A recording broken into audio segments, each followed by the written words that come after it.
Probably some type of delay on there.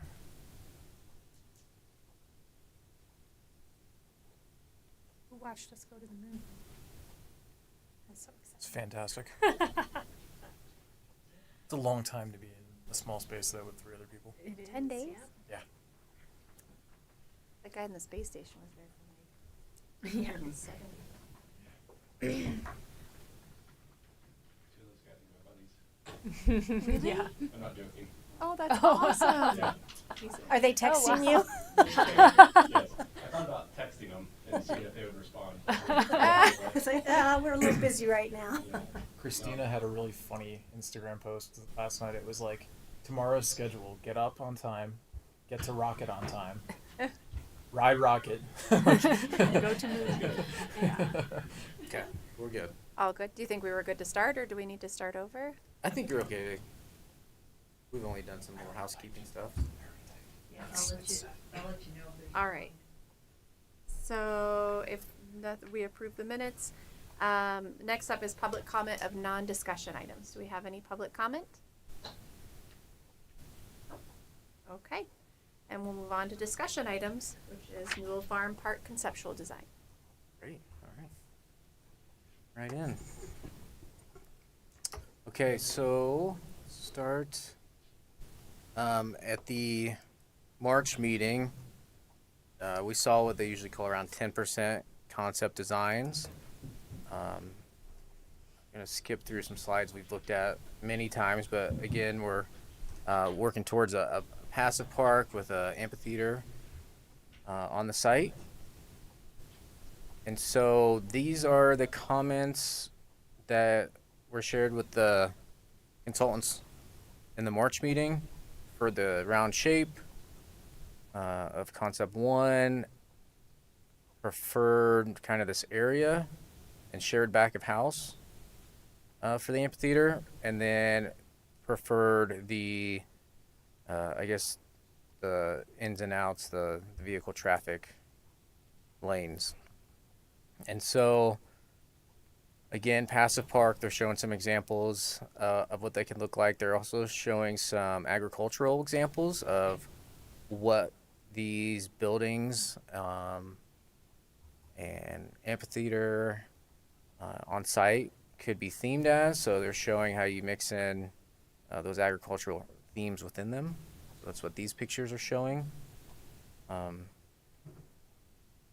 So then this is the newly combined plan that was shared with you all. Where to start, right? It's a lot to look at. So we have the 3 things discussed: the amphitheater moving over into the middle, the shape of the amphitheater, and the travel lanes in and out. I'll start with the access as just some comments. We did have conversations with CDOT. I thought they went really well with having permission to use this west and east entrance.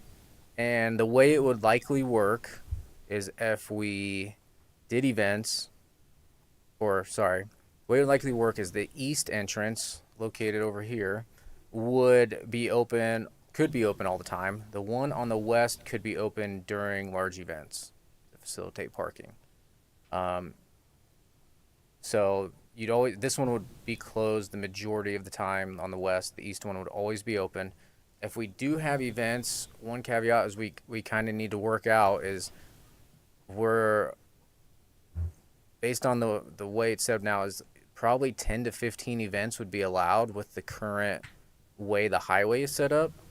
And if we were going to start to exceed 15 events, we'd have to look into adding turning lanes on the highway and adding additional infrastructure. So it kind of said 15 was the big one. And the other caveat is police escorts would be used to get folks in and out during those as well. So again, I thought that was good for the project, knowing they're open to working with us.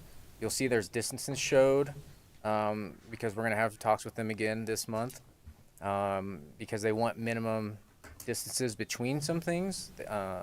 So they wanted it a certain distance from the roundabout. It looks like we're far enough. They said around 1,000 feet. I think they wanted 750 between these 2 entrances, and we have 825. So, access wise, it does look good for Highway 56. We just have to kind of determine, are we going to exceed 15 events on the site a year? And if so, then it just adds a little more to the design and adding in that turning lane on Highway 56. There's also access located through the neighborhood. If we're talking during events, this would likely be an access that's maybe just utilized by staff, or we would probably not keep this side open for events. I know we talked about maybe the ADA parking was down there, but it seems like if we're going to do events, maybe the thing to do is all traffic just comes in on the north, so we keep this stub out closed during events, so folks, the neighborhood's not filling with a bunch of people trying to get in and parking and just turning around, and maybe it just becomes an idea that if you're going to get to an event, you come in from the highway side for if you're going to park a vehicle there. So these are just brainstorming thoughts as we're trying to figure out how to program this site. So we have the amphitheater, we have a restroom concessions building, we have a playground, kind of have this picnic area laid out as well. There's trail connectivity that's shown. We have the regional trail along Highway 56. We have the other trail connections to the neighborhood being shown at this time. We have a lot of area for parking. There's a later slide that has some numbers for how much parking we think we can fit in there using that type of parking. We're going to still show some an access to the residents, and we're going to try to keep that open if we can. We're not sure if CDOT's going to allow us to or not. They might have, Sarah and Butch might have to use one of the two entrances, and we might not get that third one, but we are going to show it and try to keep it open so it's easy for them to get in and out of the home still. And so I'm going to keep flipping through. So when staff looked at this, things that were missing, because we got to see it last Thursday, we said, hey, there's some trails missing. And then one staff member said, hey, there's a lot of circles and curves in this, and then we have this straight line flowing throughout. Does it make sense to make that curved in some way as well? So we actually got this yesterday, an updated drawing that shows that being curved. So as we flip through, you'll notice this. One thought as well was, does it make sense to move the concessions and restrooms on the other side of the picnic area as well, to kind of separate the two? And then the third one would be showing if it did have a curved, you call it the tree, we can use the fun word LA. LA. Can use that one. French. It's French for Line for of alley. Yeah. So I think those were really the only comments we had. I didn't know we were going to get updated drawings to show that we were going to ask you. But everything else on the site is pretty similar between them. You have maybe some swing benches in the back. You have the playground. And I'll just keep flipping through.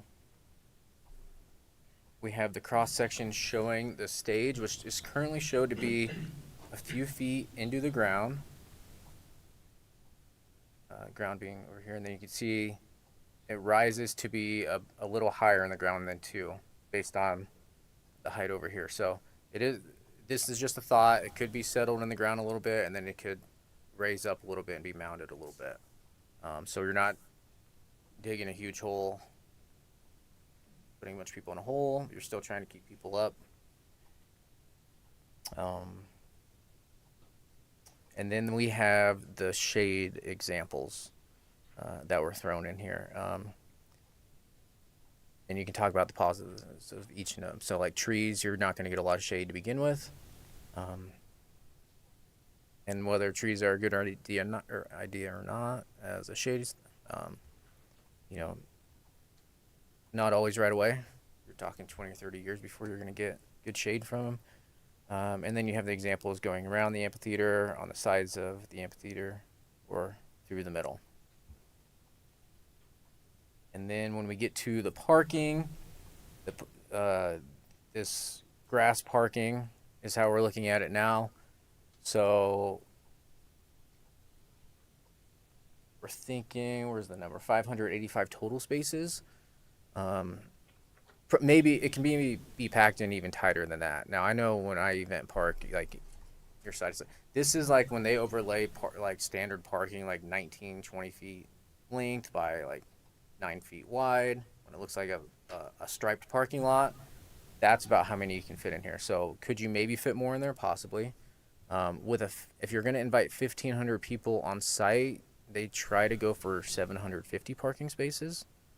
And then that's only counting the one amphitheater. So if you were going to have both sides running, then and that's a 2,000 capacity for adding the 500 on the smaller stage and having 1,500. So I think that's about as much parking as you can fit in. And then I know we've talked through all the other ideas of how people could shuttle in or ride share or biking in or golf carts. So all those other ideas as well.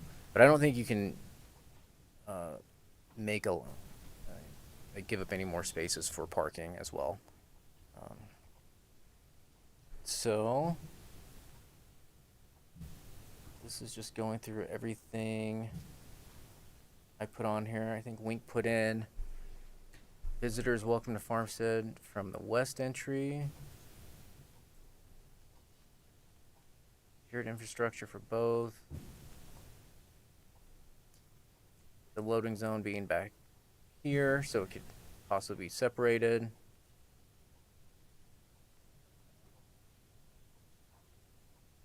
You have the road loop. There's assumption the sound bleed wouldn't be as bad because you're directing the sound in different directions.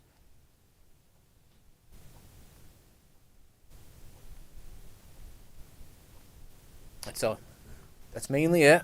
I can pass it to you all to comment. I mean, I have things that I'm interested to know about. As a playground, it'd be a good example. I know we talked passive park. Does a playground fit right next to the amphitheater? I think it looks cool.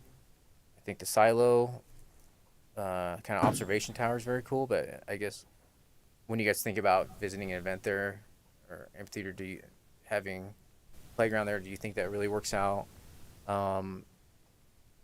And we are planting. There is a lot of trees shown on site.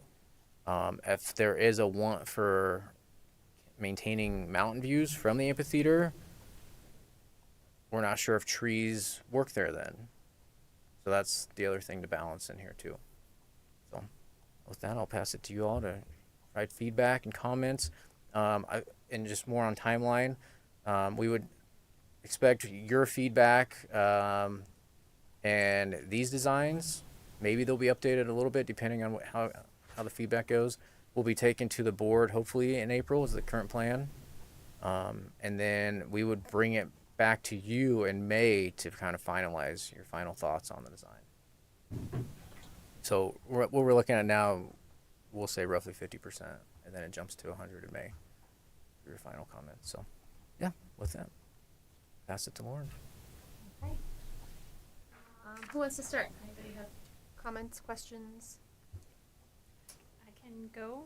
Well, my first thought, and like my house faces a similar direction to the amphitheater, so I know the afternoon sun is absolutely brutal. So I'm not sure how shade above you or behind you is going to do any good, because the sun is going to be straight at you. And I know that I'm assuming, it's oriented that direction so the sound is less likely to bother the neighbors, but the crowd will be staring directly into the sun. So then my first thought, because we have trees like cottonwood trees further down in the neighborhood that are tall enough now that they're like kind of blocking the sun when we're trying to eat dinner. So my first thought was like put trees, further back behind the stage that will eventually, but then that would block your mountain views. So I don't know how much they look at like the orientation of the sun and when events would be happening, and if just sort of, even though it has to be facing that direction, aligning it really in the best possible way Mhm. to not be staring directly at the sun. Was my main thought. I wonder if because you're looking southwest, like in the summertime, the sun sets quite a It bit might further be, north. yeah. So maybe that'd be helpful. It might not be as bad.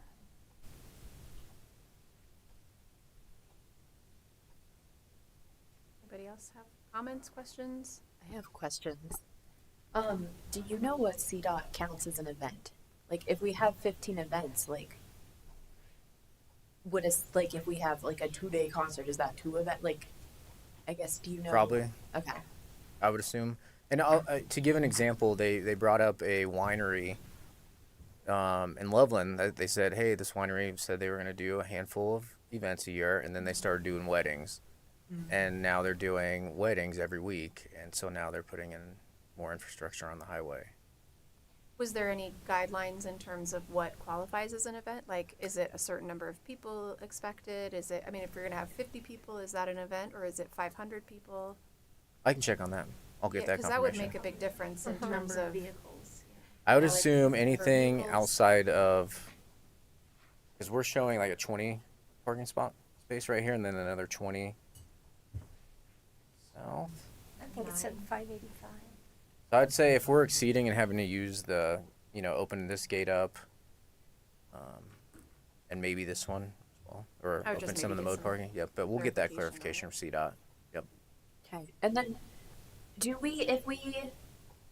is that something that we need to know about now? And it, like, I guess, if it's if we have 15 plus events and we have to put in additional infrastructure, do we have to know now that we want to do more than 15 events and that we're going to need that additional infrastructure, or is that something that is relatively easy to grow into? And I don't know that that's something to necessarily answer, but I just want to, that's just, I guess, a question I have for the. Yeah, I everybody was involved. wondering that too. Like, could you put turn lanes in the future Mhm. if it grew to needing that? Yes, you can always do that. I would say like we don't need to know today, but it'd be nice to know if you guys are hearing that number and you're like, that's not gonna work. Like we need more. That's good to know. We're gonna ask the board the same question. Like 10 to 15 events. Do you guys think that's what I guess what that you would envision kind for of the be site? weekly through the summer ish. Like I'm thinking of other towns that have like the Thursday night concert at Mhm. whatever. That would be probably sort of in line with that. That being said, too, I never even thought about weddings, but this would be the part to get married at. If you want another revenue source. Then the restrooms and green rooms here, we talked about this a little bit last time, but I might just need a refresher on plumbing and kind of how would plumbing come in? Like, would it be like phase 1, those are plumbed, phase 1, those are unplumbed? What is the thought about plumbing at the moment for the green room and the restrooms? Right. So, I think the quick thought is none of that happens. No extra water or sewer happens unless the development takes place at the moment, because they would bring water and sewer to the site and that we could connect to. So, the green room itself right now does have a plumbing, or I guess it's on septic. So I would say we might be able to get away with, because that's not getting used by the public. Really, that's being used by a small amount of people, small time. But the public would likely have portable restrooms to utilize for any event out there. What about for just running the trails? Is that going to be would that be a vault that eventually becomes plumbed for the concession and public restroom? I don't think we'd put. I think we'd only use portable restrooms there. I don't think we'd put a vault out there to Okay. decommission later. Okay. Um, Yes, sir. I don't know very much about toilet development, and I see Michael over there. Decommission is a really nice way to put that. Okay. That was my questions. I have thoughts too, if we're ready for thoughts, but I'll pause. Okay. So my thoughts on the playground specifically, whenever we think about the passive park, the play area that I really like the idea of are those like wooden structures that looked like haystacks and the one that had a tunnel with a kid on the top. Those looked so cool, and I think that might be a little bit more in line with kind of how I've been conceptualizing, which granted I'm new to the committee and I haven't been conceptualizing this very long, but this top one, that these, in between the truck and the steps, that's kind of what I imagine, where it's like it's not necessarily that you would maybe go to this isn't necessarily the park where you bring your 4-year-old to go to the playground. It's the park where you bring the 4-year-old and the dog and you let the 4-year-old, go feral and you walk the dog and watch what they're doing. Like, in my mind, that's what I would like to see out of the play area. And I think that's probably a better fit for a park where the point is an amphitheater. Because if people are watching the show, I also think having a safer, like, less risky play. I'm worried about people and alcohol and, supervision of kids, just because I know people, like, need to let loose. But I also want to make sure that we're, like, cultivating a safe environment for people to let loose in. So that's, Can I just make a comment on that? yeah. I kind of agree with you, like, my immediate look was like, just looking at that silo, is that gonna be a security concern, being so close to the amphitheater? I think there could be some security challenges with having a structure like that so close. So in that vein too, I think thinking about the view shed, it's kind of, this is so preliminary. I think this is just something to keep in mind as they move forward, to just maintaining the view sheds between the amphitheaters and the playground, which I know they placed the behind between them. So I think that's there, but just prioritizing that, because I'm just scared of alcohol and kids, or like parents under the influence watching their kids. Then the other comment I had, and this is, I think, probably also part of the process, but thinking about the kind of farmstead as being the entryway, if the main entrance is on the east side for general park users, like, I am certain that I would use this park. I'm not certain that I would use this park for the events every single year, although I would love to come. And I think we should also consider what it's like to enter and experience the kind of farm rural aspect of things. If the main entrance is from that east side, if that's something that's important to us, then we should consider that, if that's the entrance that CDOT is going to give us as the main entrance. So just kind of thinking about that, and how I like that the west side entrance welcomes you via the farmstead, via the homestead and into the kind of more, the area that will look more farmy at that time.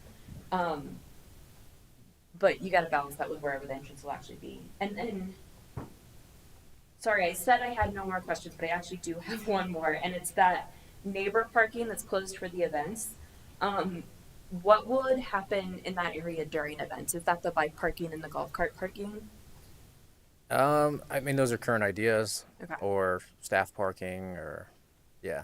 Okay. Those are kind of the three we threw around if we were going to close the neighborhood off. So we were limiting traffic in the neighborhood during events. Okay. I do like the idea of using that as kind of a flexible event parking, particularly for like bike valet, golf cart area. I think that would be a good addition. And then my last thought is that I don't have a really strong preference for the straight alley or the curved alley, but I did like the layout of having the restrooms on the other side of the trees and kind of having a picnic area in that promenade. I think that's what I specifically like about it, is having kind of like a, go get your food, get your water, and then go kind of eat it in this middle kind of breezeway part. I liked. That's my thoughts. Good. Thank you.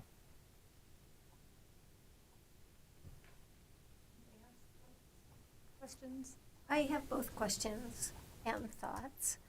Some of them Eleanor brought up is, and the first one is, weren't we proposing bicycle and non-motorized access via the neighborhood, that southern entry, For events or for the whole site? all for the whole site? I mean, For, like, cyclists probably don't want to arrive via 56. Correct. Yeah. So we would keep it open for things like that. Okay. For sure. Yeah. For And there's cyclists. plenty of And just to kind of, so there'll be all these other trail entrances in as well. So this will be a 10-foot regional, but we kind of had the same thought. Like, if you're going to come visit the park, do you want to always have to get onto 56 and drive into the park? Oh, you're talking motor vehicle access, how to regulate that from the road through the neighborhood?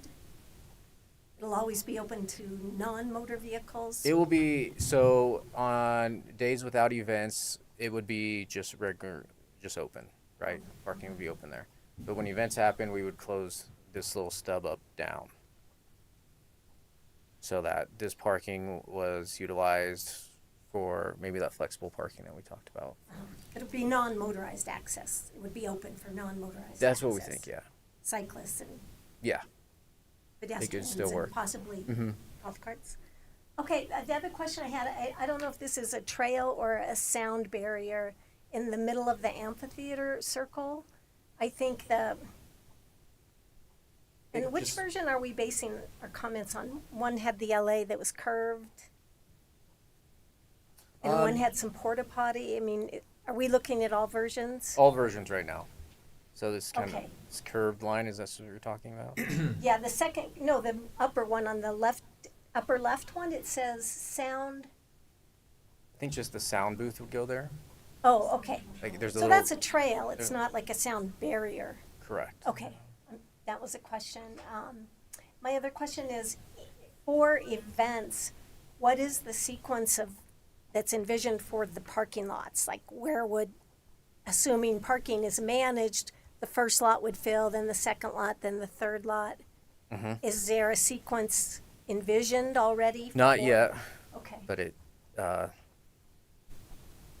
be good questions that we'll work Would you through. So have, I assume, you could probably fill up this side first, and then fill up. yeah, would you have entry and exit from both? Like, some events before the event, all of the traffic, like, is unidirectional, and then when the event ends? Or would you have it like a loop like it is? I would say the loop I could see this area. I don't know if you guys see my cursor. Yeah. I could see this being closed off. So like all the people that parked over here on the west, they would come in through this Okay. side and then they would just leave through that side. Yeah. And then everyone on the east would come in. And that way we're not really crossing this area with traffic during when people are leaving or not. Because you just have a lot of people walking around. So I'm just trying to think of keeping a road access open. It's gonna be tricky. I guess, yeah, you would just want more parking on the west side, though, than the east side. Mhm. Because the majority of your traffic will be coming from the west side. Mhm. Yeah. Maybe not, but There been any discussions as far as if that's going to be paved or if it's going to be The gravel or Moan parking. no for the roads? Roads have not been decided. Okay. I was thinking about something like that with like dust considerations, and then Mhm. we'd have to do dust abatement and all that. Yep. And I was thinking mud too, like our Yeah. soccer club when we were in Mead, the town of Mead had a lot to say when the traffic would, bring the mud onto the road. So I wonder if CDOT, like obviously farmers and that happens all the time, but if you're having high vehicle traffic and it's muddy, sometimes municipalities. You can bring in the track out. I don't know what they're called, the yellow things that are like Oh yeah, dimpled yeah. more or less. Yeah. Yeah, that'll Yeah. help. It wouldn't necessarily fix it, but Yeah. We also can choose to be the municipality that doesn't mind mud. Well, except CDOT is not. We don't Okay, have yeah. control of 56, so I just wonder if CDOT will. Would not like Yeah. that. I don't know. I have no got, idea. I think I had the tracking flipped. I just mean bringing it out onto the highway sometimes. Yeah, now I don't like that. Yeah, I was going the opposite way, which makes Yeah. sense. Sorry. No, as long as the mud stays in the property, that's fine. my last question is about, the restrooms and which version. Is it either or, the rest, on this version, is it assumed that these are plumbed restrooms? Not yet. Okay, and if it's not, there was another version that showed the porta potties down, lined up. Yeah, the portalets there. So is it either or for the version that will be built, or is it only the restrooms and the concessions will only happen if the neighborhood is plumbed a sewer? And until then, there'll be only the portalets. I believe at the moment we believe it would be portalets without the water and sewer being brought to the site. And then, yeah, if the neighborhood was built, So that would be a future site. If the neighborhood is built, that would be the future site of restrooms and concessions. right. And, Okay. and maybe we can have some. I think staff has to figure that out. I know early comments are we can't see setting up a septic for a public space anyway. But I don't have all the what that means towards what concessions can be allowed and not allowed and stuff. So, but yeah, good questions. I know these are exactly what we're trying to figure out. Okay, and then I just wanted to back up. It's, Eleanor's comments about the playground. I also envisioned it as being more looking like it fit into a natural setting, meaning that little silo stage, or one of the early photos had a twig tunnel, and that it not be a playground destination with like Town Park that has a lot of man-made structures and bright colors and everything, but it would have maybe man-made features but more natural materials, so it wouldn't visually it would fit into a rural farm setting, and that it not be a wow destination as a playground, but a place where kids can play safely within view of their parents. Likewise, to back up Eleanor's comment about the alley, what's not shown on here is that it is a pedestrian area. If you're going to call it that, technically, the architectural term means that people walk through a corridor. So it's not shown a lot, but it would be nice if it is enhanced as a picnic area, that it is a walkway. And I like the curved version of that because it kind of hugs the central area. So I think they're like the rec center kind of has a tree LA next to it. If the trees aren't Yeah, grown exactly. right. It's So- a corridor, Mhm. and with picnic tables, it's nice. And there's on their drawing, the trees are shown as mature, so you can't really see that that's a walkway for people.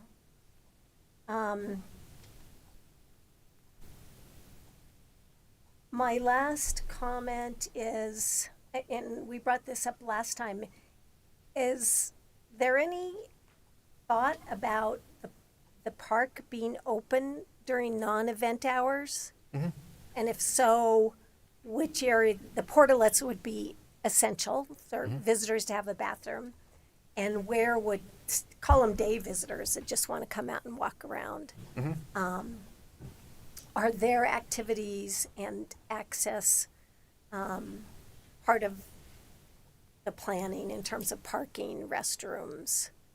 What's open and accessible? Yep. So this parking and this parking would be open every day for non-event days as well. So the site can be accessed and walked through. The portalets where they are in that other drawing make a lot of sense being down in that corner. Yep. And they usually have to be near a road, off road, because they just get dropped off like that. So yeah, we'll have to dial that in where they go. Those are my only comments, other than Wink did a really good job combining what we had identified as the three pieces we liked, and they did a good job to come up with this. Yeah, I'll pass that along. I know when they showed it, I verbally went, "Whoa!" 'Cause you're just- I did all the things. yeah. They did all the things. And I love the idea of a corn maze in the future. That's the kind of play area for kids that really fits in with the farm allure.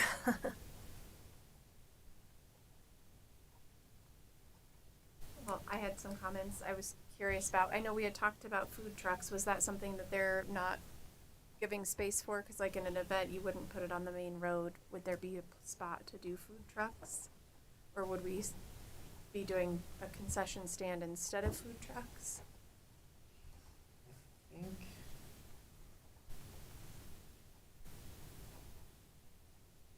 I have to get them to label that.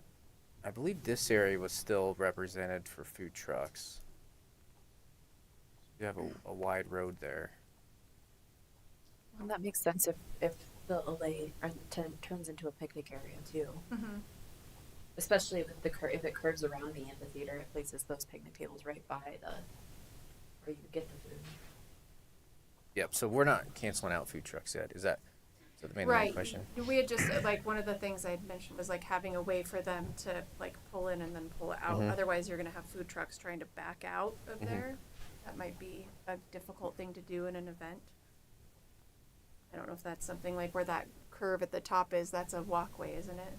Like if that road is where the food trucks go, then that curve off to the top is more of a pedestrian route, is that right? Mm-hmm. Back to the main road? Okay.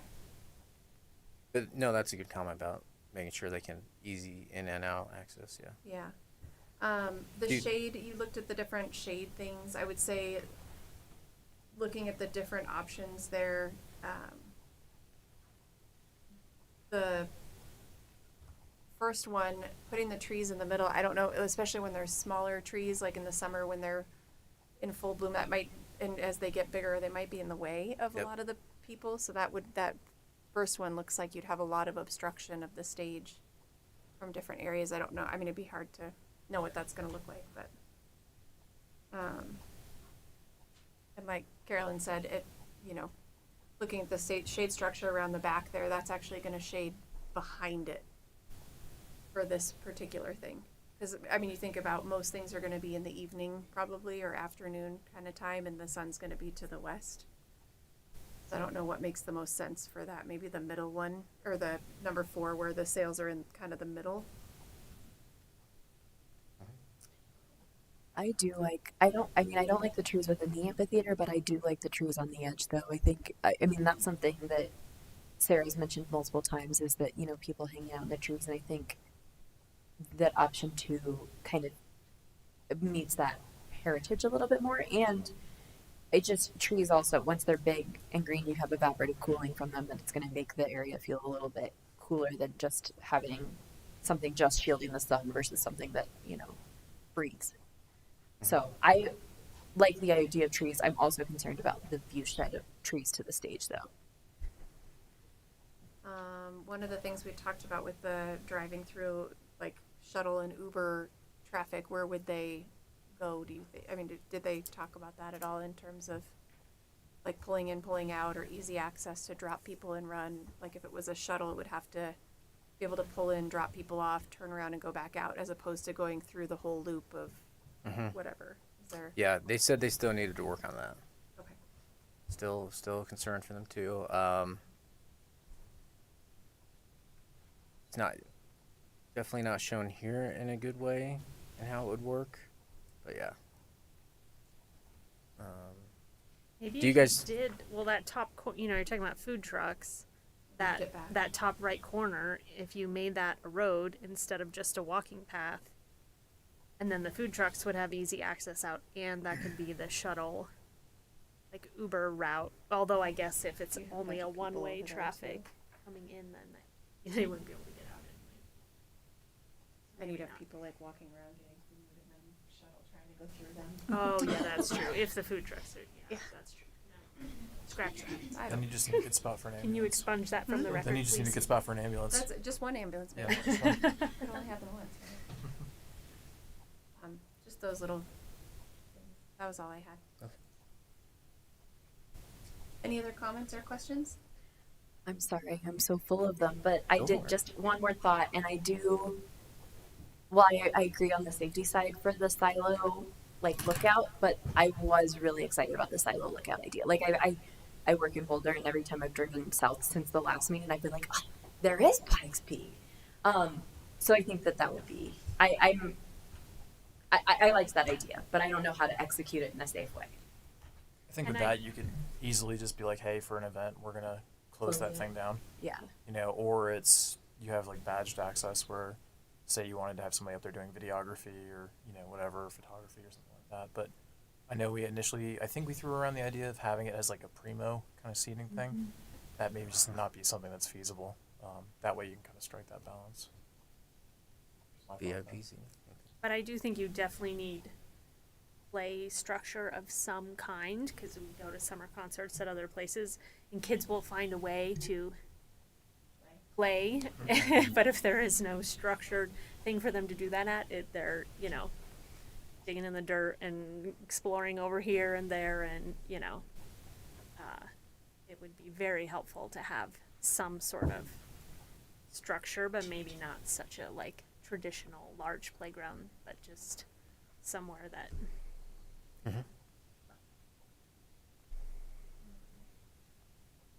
We don't have any more questions. We can open up for public comment.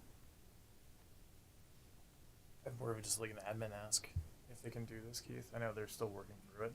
Is on the design is delineate like, hey, this is a walking path versus this is a vehicular path. Yeah. Like throw some slashes. I don't know, whatever the way they would depict that.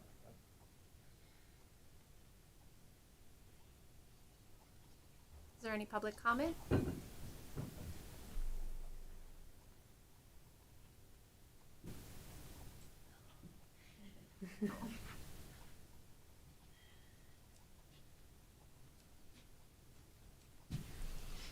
So let's treat this like a think together, if you would. I mean, I don't need to just say stuff and have you listen. I'd like to, you guys have such good ideas. And it's hard for me. I'm not the kind of person like you are who I can look at this and go, yeah, and then come up with 12 questions. So I appreciate your questions and I appreciate all your thoughts because this is a lot. I find the 3 different options, there's good things in each one of them. And I'm wondering, Keith, do we need to have an opinion as to, I mean, these folks gave really good opinions as to what they liked from each one, but do we need to have an opinion as to which one we would base it off of and then what we would incorporate from the others like we did the last time?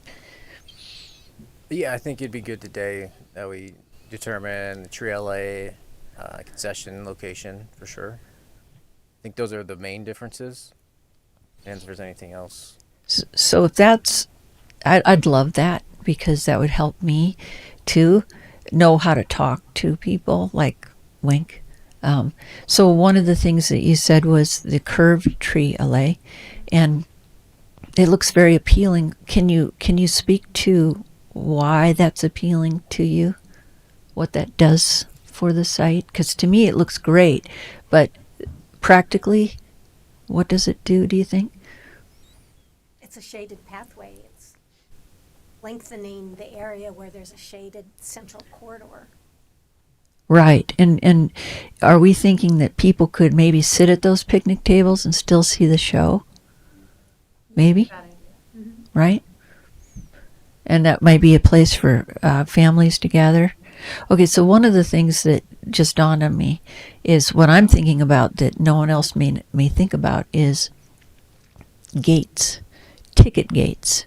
You know, where people can get in and where they can't, where they can sit inside without going outside, if that makes sense, right? So you want the whole site, including the restrooms and the food and the playground and the alley, all that needs to be inside.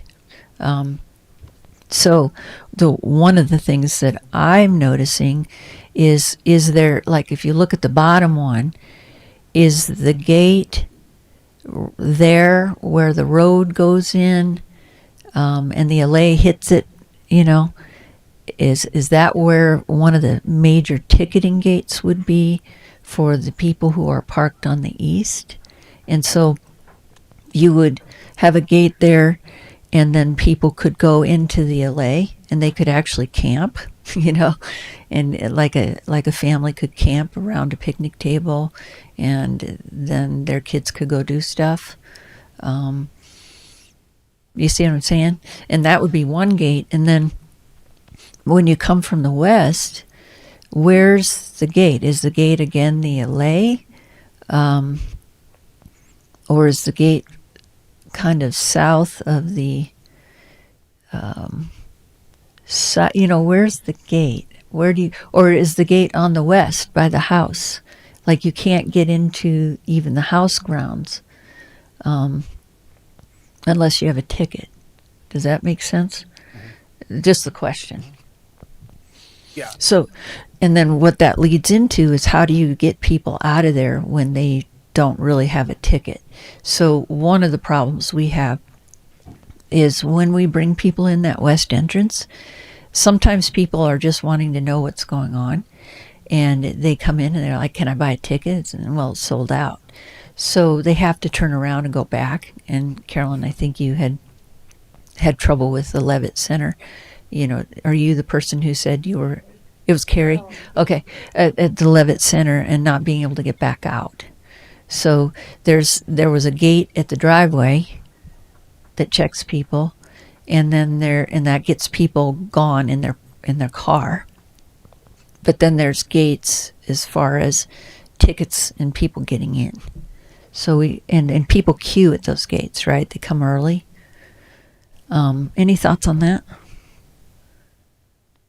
I mean, a lot of events require a even if it's free, they still require a parking pass. So like, you know, that could be an easy QR code that people have to scan to just get their car in the first place that's attached to their ticket. And Yeah. you know, from there you'd have to have separate tickets for everyone in the vehicle, but like, that might be some way to, because you're right, you would not want people coming into the property that then do not have tickets. Right. Or, you know, you'd have to manage that. Right. Like let's say they bring 6 people, but they only have 4 tickets. Yeah. So those people, those 2 other people would either need to be able to buy tickets if it's not sold out. So the gate would have to accommodate, you know, credit cards or whatever.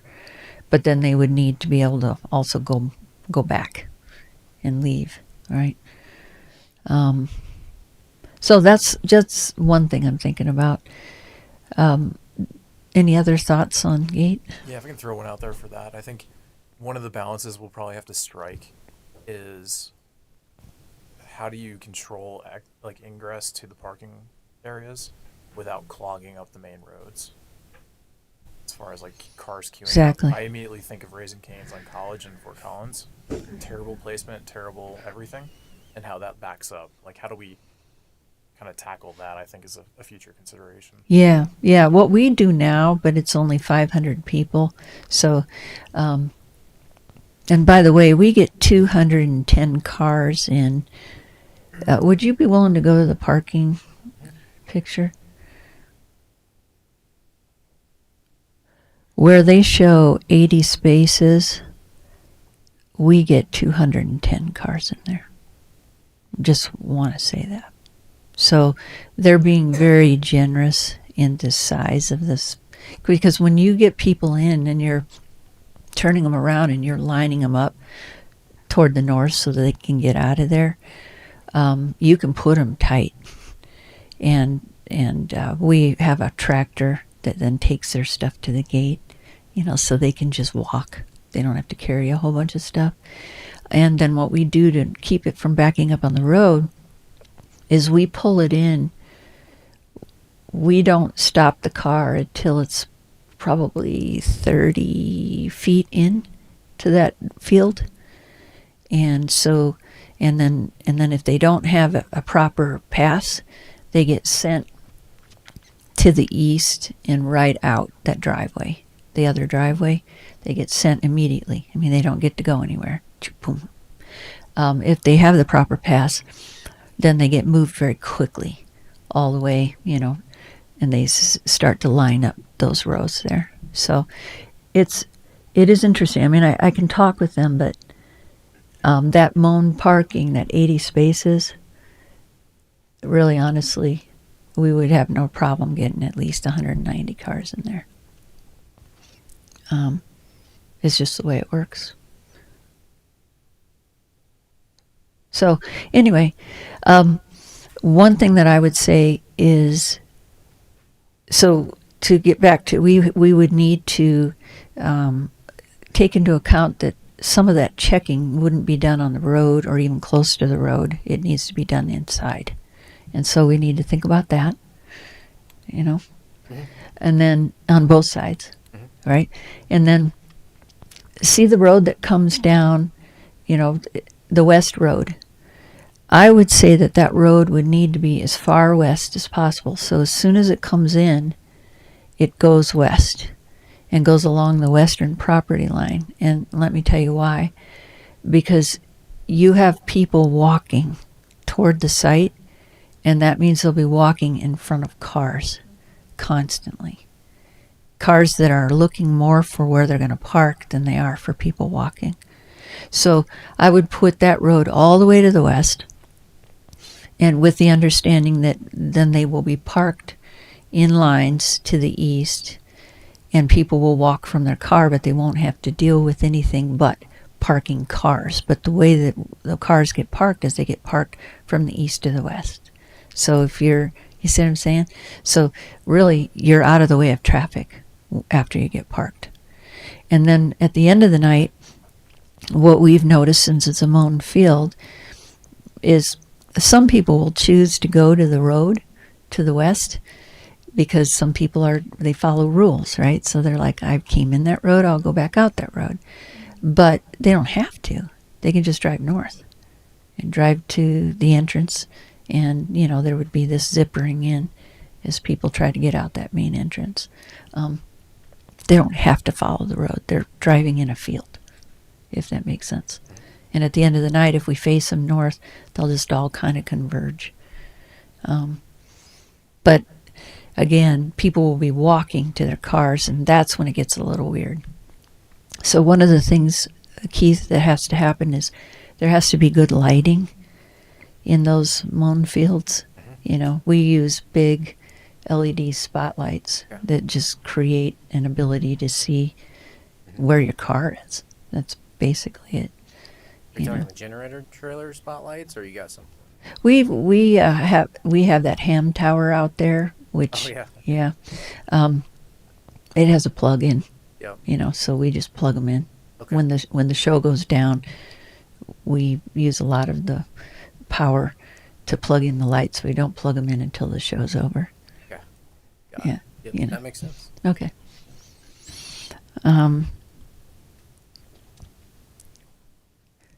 Let's see what else. One of the things I see that's missing, but I saw it last time and I didn't know how to help Wenk know, is you've got to have parking for the talent, and including that box truck. And last time there was a turnaround. There was a nice rounded turnaround that enabled the truck to go in, pull out, and then maybe park along the edge of that curve. That was really a good idea.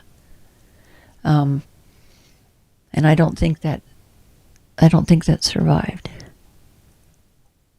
It's 3. Do you remember which? It was in 2. Previous alternatives 2. You see that turnaround down there? That. Mm-hmm. Yep. That was good. Because that enabled the truck to pull up, unload, and turn around and maybe park in the southmost piece of that and just sit there and wait. But then there's other people who come in from the bands or whatever, we rental cars, whatever it's going to be. They don't ride in the truck. And so they need to be able to park. And then we also need to think about where volunteer parking is. So right now, we park a ton of cars in that west field, and those tend to be the public. But we park 40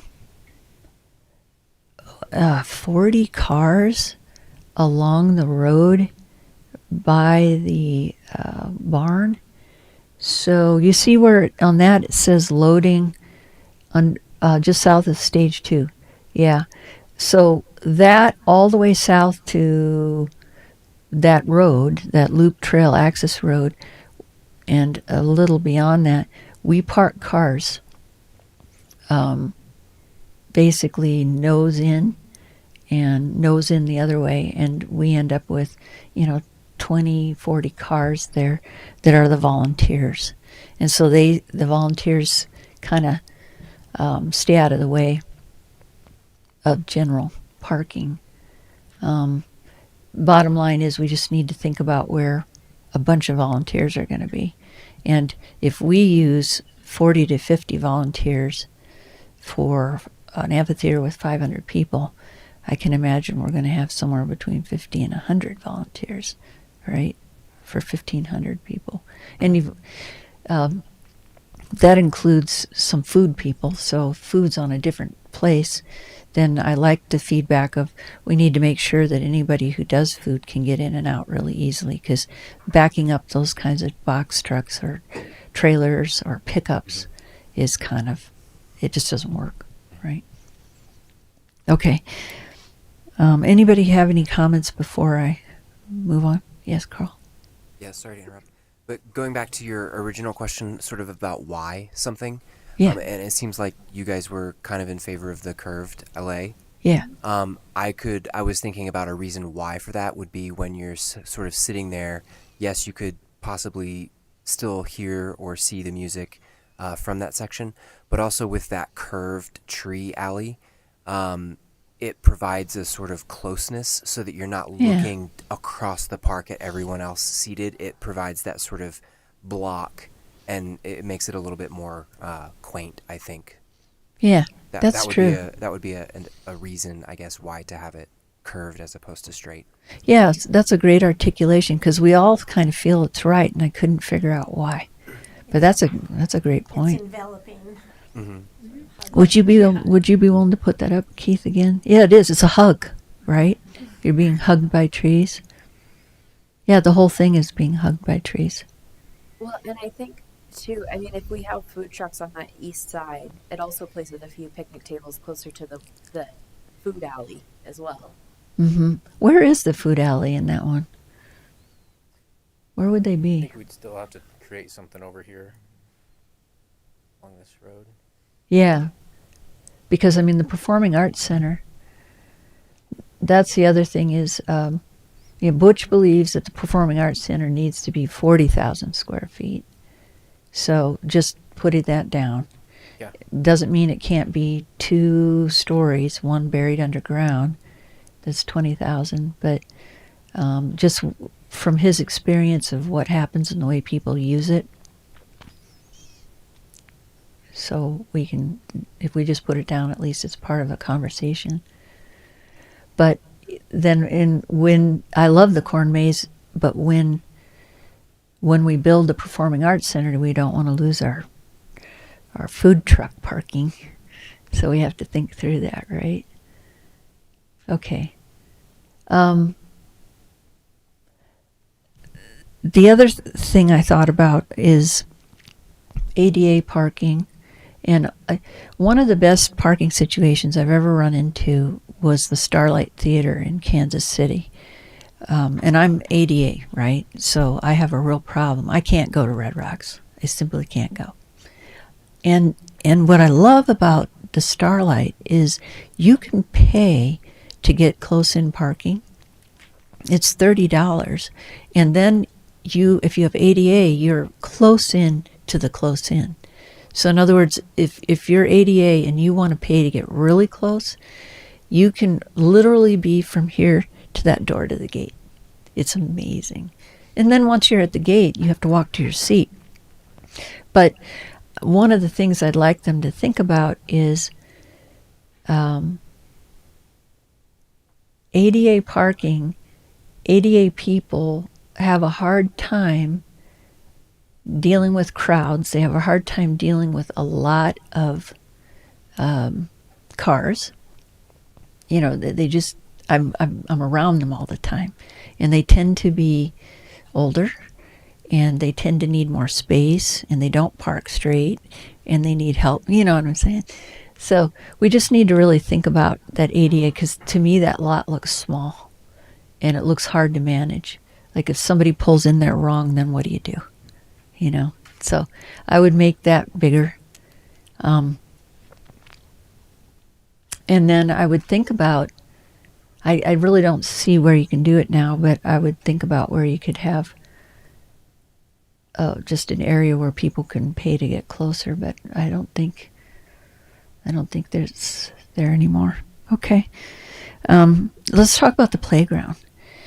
So the general idea with the playground was that it would be quiet, interesting enough to where kids just want to get away from their parents and they don't want to behave.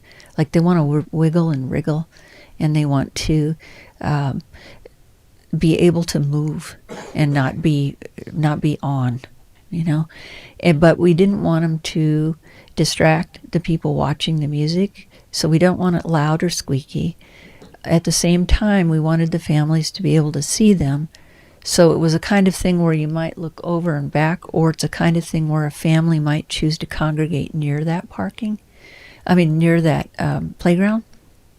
One of the things that we recommended was a big sandbox, you know, because we've seen that at other festivals where you keep the sand clean. You can even bring it in for the show and dig it back up or whatever, but you keep it clean, and then the kids go in there, and then the families know to bring buckets and shovels and that kind of thing, and they just send their kid over to play.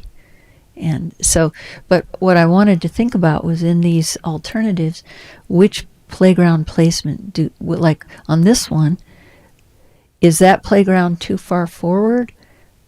Probably not, but let's say if you really don't want to be disturbed by kids, you're going to try to get forward, right? You're going to try to get near the stage.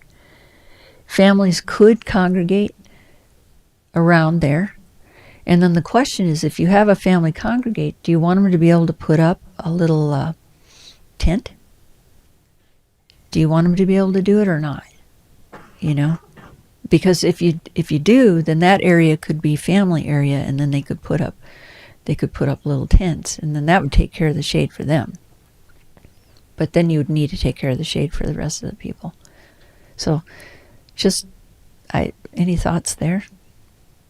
I don't know about tents. I think that'd be hard to manage. Just like they could be in the way, they could be in other people's sight lines. They'd be blocking the people from the picnic area if they could see forward, and I think it would be hard to police that. Yeah, good point. But that does make me think, especially, I mean, maybe, I guess in the evening it cools off, but sometimes also I feel like it's like a very hot time of day, especially if the sun is direct, that maybe the playground, even if it's a very passive playground, could use some more shade. That's a good point. But I guess still keeping line of sight so the parents can see the playground. But Yeah. We're going to have an issue with shade. The other thing is, you know, the lawn that's north of the LA, I could see some families wanting to camp out there. Mm-hmm. And that might be a place where you'd allow tents. If you're going to put up a little shade shelter, you need to go north. And then you can do it. But you can't do it within the amphitheater itself. You know, some families just want to hear the music from a distance. And maybe mom wants to go see, you know, whoever's playing, and dad kind of sticks around with the kids, but mom can walk in and she can sit on the edge of the amphitheater. So we could think about that lawn area being more open, because it's not going to block anybody but themselves. And we all know that we've raised kids, those of us who have, somebody puts a tent in front of me, it's like, whatever, it's my family. You know, I'm not going to complain about the sight line, because we're all putting up tents, you know. Okay, I just wanted to think about that. Any more thoughts on the playground? Because I like your ideas of making it quieter. And I think it's placed in a good enough place. I think we need to ask them about the silo. I think it's a really, really cool thing. It doesn't have to be open during shows. It could just be a cool thing. And one of the things I wondered is, you know, if you come in from the west, you definitely have a sense of place. This is what you all were saying. If you come in from the east, not so much. So I don't know how to fix that. now when the Performing Arts Center is a barn, that'll be a whole different thing. Well, I mean, maybe that's something that the silo. I mean, well, there's a, like a historic relic, but I think if we flag that for Wank, I feel like they've integrated our feedback so well so far that I feel like if we raise it to them, it'll get consideration. But but maybe that's a, you know, things like the silo and there's this windmill. Or is the windmill actually like, is that already there, or is that a The windmill's there. Oh. Yeah. Yeah. well, put two windmills out there Right. or something. Yeah, there's nothing wrong with that. Yeah. There's nothing wrong with that. Okay. Let's see what else.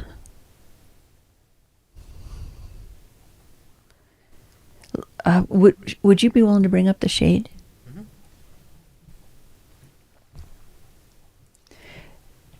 So, Eleanor, I mean, I agree with all of you. It's nice to have this place hugged in trees. And we do have some trees in the middle of the amphitheater lawn, and they are a problem. I mean, people work around them, but if you watch the way people sit, that takes up a whole bunch of space because they don't want to, they got groups and they don't want to be split by it. And I mean, so it's an interesting juggling act. So, it's tricky, right? And the one that appeals to me the most is 4. My only concern about that is that there's no shade by the stage. So, you know, I would put that whole area under shade structures. I would have that one that's there and one forward from that. And for exactly the reason that you said,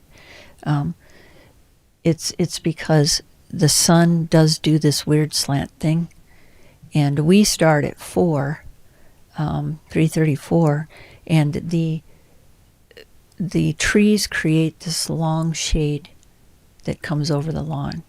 But if the trees weren't there, it would be a nightmare. It would be really hard. So I would want shade structures. Now, the thing we have to keep in mind is every single dot in there is a pole. So what they're doing is they're showing us that there are likely some poles in the lawn. And that's the same as a tree, you know? So we have to think about that. I've been thinking about trees versus... What they're doing in 2 is they're trying to say, do you want us to put some shade in there and some trees in there so that people can eventually hope for some shade or in 1? And I think I would just do shade structures forever, you know, and let the trees be the hugging factor on the outside because you can predict it. And trees get big, and then the roots start to get high, and they start to create issues with chairs. Chairs won't sit near trees because it slants. And then when a tree dies, then what do you do? There's all kinds of things. We have that, but the shade structures do have poles, so we'd have to. I honestly know that that's worth it. All right, it's worth it because people will not come. They will not sit out in the sun. No way. So I would do the whole thing in shade. Okay. I think that's it. Let me look here. I guess the only final thing, just to make sure, in and out. You know, we just need to make sure people can get in and out, whether they be volunteers, whether they be talent, whether they be general public, whether they be food trucks. They need to go in and they need to come out without driving the whole site.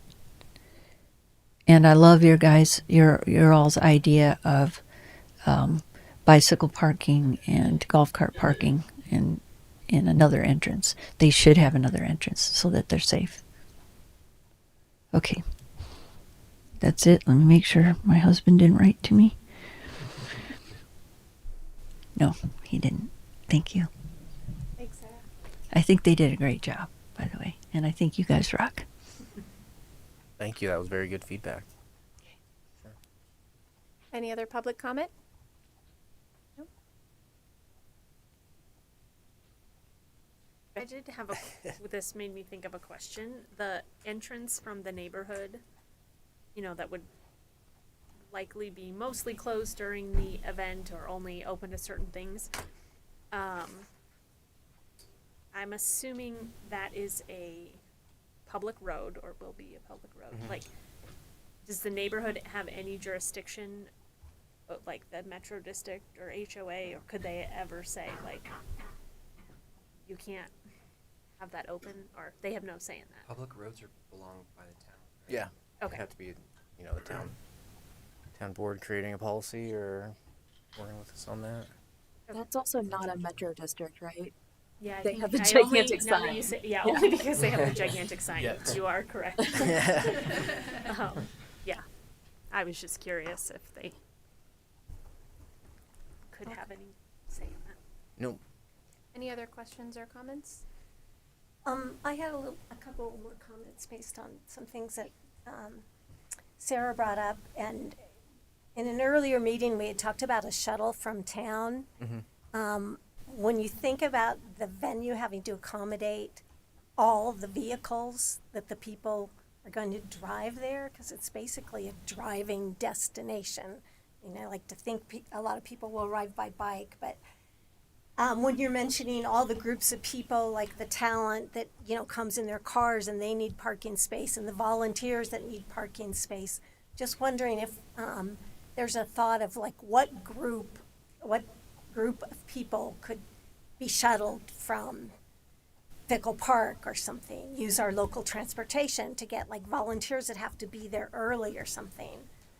Just thinking there are some groups and there's local transportation services, how could we not take away, the mandatory parking for every type of person that needs to be out there on site? Just a thought, and my other comment was just about the shade structures. I agree that the most practical thing would be to have shade structures throughout the amphitheater. Then the climate, the sun, the heat is kind of a non-issue, but it becomes a covered venue, not covered on three sides, but it becomes a covered venue. And I'm sure the shade structures are a pretty significant budget item. And are they temporary? Do they come up and down with every event, or are they permanent? Just a thought, and the labor, the process involved in covering the whole amphitheater, which is great for people in the summer. A lot of people want to go to a shaded venue, but that's a significant budget impact. And also operationally, are they temporary just for events? That's the only two comments. And I would, like I said before, I would have Wink look very closely at the time of day, the sun angle, because like I said, at my property, there is a window in the evening where, unless we have done extensive, unless we have the shades that go like up and down on two sides of our deck, there's sun, so I just wonder if these are over top of you, if there's I'm sure there will be a period where they won't be useful at all. So then that makes me wonder, what is the cost benefit if they're only shading you for a very small amount of the event, and the rest of the time it doesn't matter because the sun's coming straight at you anyway. Does that make sense? Oh yeah. So that would be my only. Or I don't know if you can angle them a certain way that doesn't block your view, but then blocks the sun more. The curved alley view.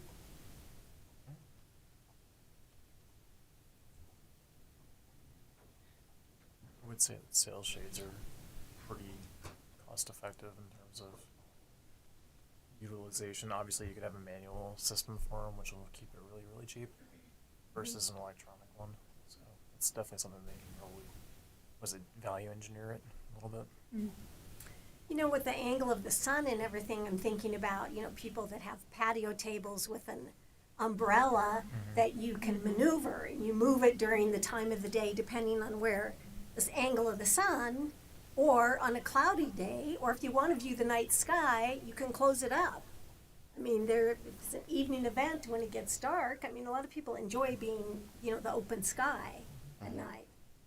I think if there's any stargazing to be had. I think with the sail shades, you could definitely do that. And then, and I'm not a electrician or anything like that, but you could also run lights up there, so that way when the event does end, you then have your house lights that come on. And then that makes it even easier to get out, or, you know, for the person who loses their cell phone, or chasing down your kids, whatever the case may be. This conversation does raise a question for me because I think that the last conversation that we had about this was really focused on mountain views, and this conversation is very focused on shade. And I think, though, to block the sun, we have to block the views, and we have to. I think it might be helpful to give Wank some direction on where do we want to go in terms of balancing that. Like, what is, if it's like a spectrum of like clear view of the mountains versus no sun glaring in your eyes ever, where on that spectrum is more important? Where is it more important for us to be? Like, on what's more important to us, I think, is, and I don't think we should, I would advise, again, I would be excited to be on either end of that spectrum, like the very far end of either one of these. I think the balance is somewhere in the middle, but I think that's probably something that would be useful to bring to them. That's what I kind of liked about the one with the shade sails in the middle, is it created some shade and then there was some sun. Some people don't want to be in the shade, some people don't want to be in the sun. I think about like going to places like, I don't know what it's called now, Comfort Dental or whatever, where it's like a big amphitheater, and we get there at like 5 because you're in the general admission and you're sitting there for, 2-3 hours before the show starts, and you're in the sun and nobody really cares because you're there to be outside and be in this thing, and it's hot. But I think creating some space with shade, I don't think it needs to be completely shaded in. I think that would take away from a lot of the ambiance of the farm and the mountains and how pretty it is out there and all the trees and everything. I agree So with creating that. some shade, I think, is a good idea, but it doesn't need to be. That's why I liked, like I said, that's why I like that one with the middle there, is that you're creating a good amount of shade in the concert area, but there's also sunny areas. It's best of both worlds. One of the things to keep in mind is that from the west, from the direct west, and then, the summer sun tends to go a little bit farther northwest, there are 75 to 90 foot trees on that farm that will cause a tremendously long shadow line on the north part. So they are, if you see stage 2, they're there, right? That's where the trees are. And so you've got a good portion of that, northern part of that circle that is going to not have any issues.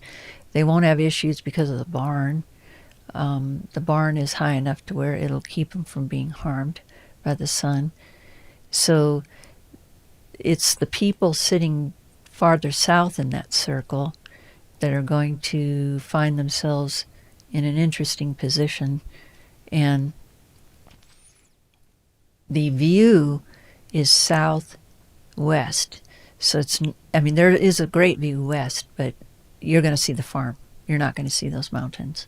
So the view that we would want to preserve, because it's still preservable, is southwest. That's the view that gets you to Pikes Peak. So I guess we'd really have to think about that. I have a suggestion as well. What if, as this moves forward, you guys could maybe instruct Wank to do a site survey at different points of view, different types of, or different times during the day, to best utilize the trees that are already there. What are they going to shade? The Yeah. view corridor looking over the stage where the mountains are, because those are huge trees. You can't see the mountains from the amphitheater to the west anyway, because there's huge trees there. So they could do this site visit, this site survey, and really figure out what the planning would need to be, with basically instruction like, yes, we want shade on the amphitheater as much as we can, but these are the most important aspects of it, so that they can value engineer, so that they could value engineer to best cover the absence of the real world situation that's on the property. And I think some of that too, like, may not fully be known till a lot of it is more, you know, like, plan for, yes, we want some shade, but ultimately put it where it makes sense based on the reality of the trees, and will the stage provide shade for the people in the front rows and they don't need shade, you know, like, and you won't, I don't know if they can calculate that kind of stuff. But yeah, I would say just put it where it makes sense based on the reality of the sun and Some of the design programs allow you to do those that. shade I mean, yeah, that would Yeah. totally make sense. I'm just saying, because you don't want to, like I said, you don't want to spend money on a shade structure that's not actually providing shade to people sitting there during like the You're key right. times. So You're right, Carolyn. however they figure that out, I would say that that's really just Yeah, I have seen that design programs in architectural firms where they take through the season. Yeah. Where, you know, they could take different times of day through different months of the year where the shade falls. Because it, you know, it's probably overkill to count on those 2 hours that are excruciating or 3 hours that are, Right. you know, 4 p.m. to 6 p.m. in July and August, but shift a little other times a year. And, you know, during the spring, maybe it's, you know, it'd be overkill to think that people would be wanting shade. yeah. But I have seen those programs, and it's kind of an interactive thing that moves during the year and with the seasons where the shade will fall. Well, and it'll be easy because the general rule in Colorado is nothing before, you don't put anything on before June, and you nothing past Labor Day. So you've got a very short window, just because it can snow, honestly, and it gets really cold. So, okay, yeah, that's good. I do have one more thought on shade. I'm sorry that I'm just the person of one more thoughts tonight, but in pointing out though that the south end of the amphitheater is going to be the problem where the sunniest area, it's also probably worth keeping in mind that that's where we have ADA seating at the moment, and those I realize not everybody who's ADA is vulnerable to the sun, but they also, I think that also tends to be folks who might be more susceptible to, you know, overheating and not True. coming to an event that they're going to sit in the sun. for. Absolutely, yeah. I think the trade-off there too, though, is if you're trying to sustain the view shed and have those lines of sight, is having a robust shade option surrounding. It's like we talked about the LA, like adding in that curve will actually, I'm assuming, would actually increase your amount of trees in there, and obviously that'll take a little bit for that to take, but that then gives you that as well.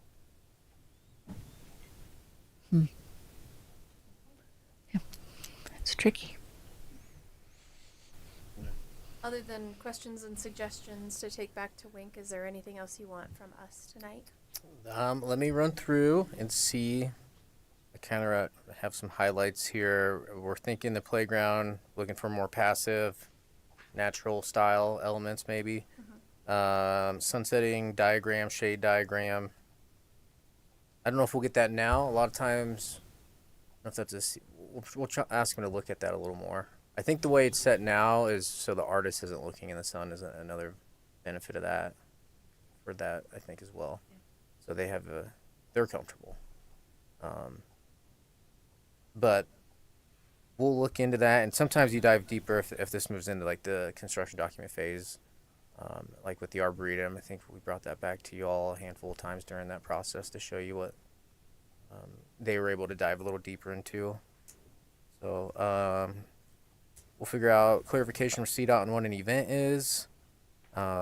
See if we can dial in more how the restrooms would work. Maybe distinguish whether it's phase 1, phase 2, with plumbing, without plumbing, portable restrooms. Dial that in. Look into have mud tracked on road as a concern. Food truck access, silo safety. I jotted down here something to make sure we dive into a little bit about emergency situations. I don't think anyone brought that up, but that popped up in my head when you have, Well, we talked about an ambulance. ambulance and storm. If a storm happens and you gotta, some people run to their cars, other people you're left out there. So I think we all have been to events where things are pretty wild, and you're stuck out there. And I was just thinking as we were going through the sun and stuff. I've been to Dillon Amphitheater, and every 20 minutes the weather was something different, and it Well, was especially in sunny. like the and then- afternoon and evening, that's when we Yeah. get our crazy storms typically. So. Yeah, we're like, it's a beautiful day, and then all of a sudden the wind started blowing off the water in the lake, and it just dropped to like 20 degrees, and then it started raining, and There's Then no it turned lake there, beautiful. so you're free to worry Clear about up that. out Yeah. It's gone. then yeah. So,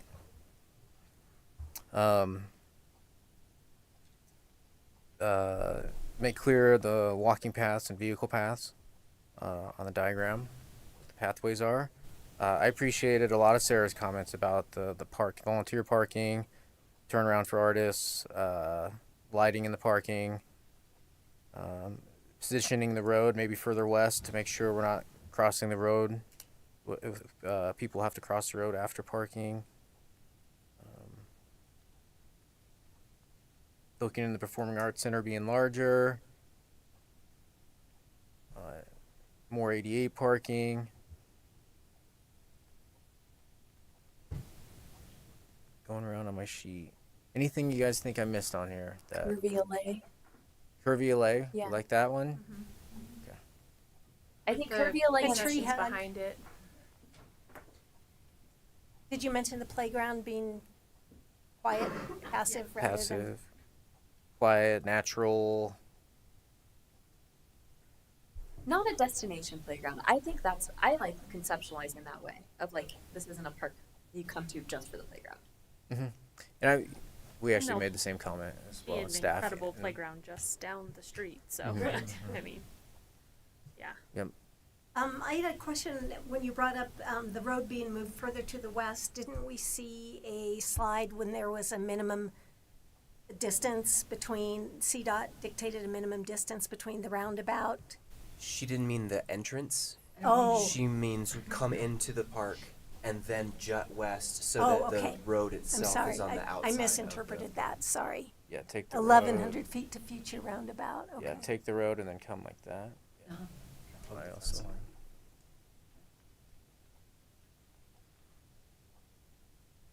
Another point on the playground, I'm sorry, is there was talk about making space for a craft tent. So that, because you've got little kids who could do sandbox, and then you've got older children that might want to do something different. Like face painting. Yeah, face painting, or even craft like, maybe paint, paint watercolor or something like that. So we're talking like, what would teenagers do too? So if there's something there, or I guess middle schoolers, a craft tent for them to go and do something, so there'd be a little space in that play area Yeah. where they could go, or a different space. Mhm. What the WINC people said was, yeah, away from the kids and away from their parents. But still be able to be seen. So that isn't addressed here, right? Sarah's comment too about ticketing, I think that is worth probably bringing to WANC too, is kind of thinking about Yeah. where would you place those. It seems Yes, ticket gate locations. complicated. Yep. Parking pass locations, checking parking passes, and then checking ticketing. I'm really not sure, I have to really think about it. And if you think about like other events like that, immediately made me think of all sorts of things that we go to. They don't usually they don't check your entry ticket. They check your parking ticket.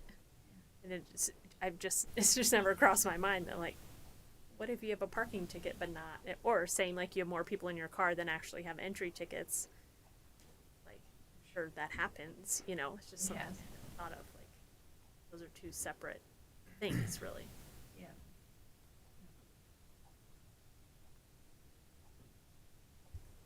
All right. Good. All right, All right. Thank you, everyone. That was good. Good feedback. we can move on to staff updates. Okay. On Monday we had the. Say it again. They have citizen participation. I offered. Oh, okay. Kevin, you guys are good? Sorry, I didn't hear you offer it. That's okay.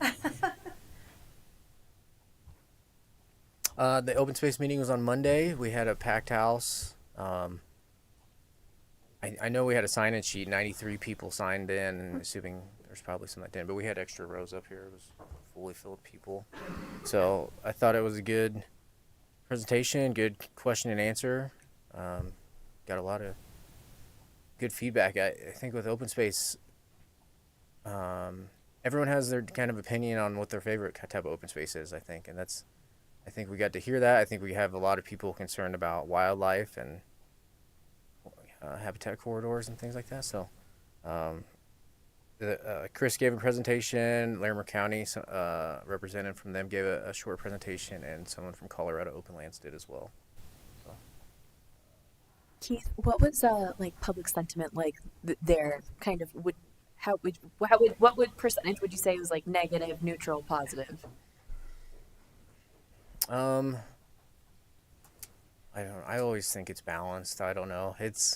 Yeah, it wasn't overwhelmingly negative, but I would say Chris also made it very clear that like people could ask questions, but it really wasn't a time for like grievances to be so like Chris definitely managed the conversation in that way, I guess, which I think was helpful because I felt like that wasn't the place for it, or that wasn't the conversation for that. So and I would say most of the negatives I heard were, setbacks from the river, like that people were asking, how do we make that larger, like that kind of stuff. And then the river trails development, like there were definitely comments about that. But Right. otherwise I felt like it was positive overall.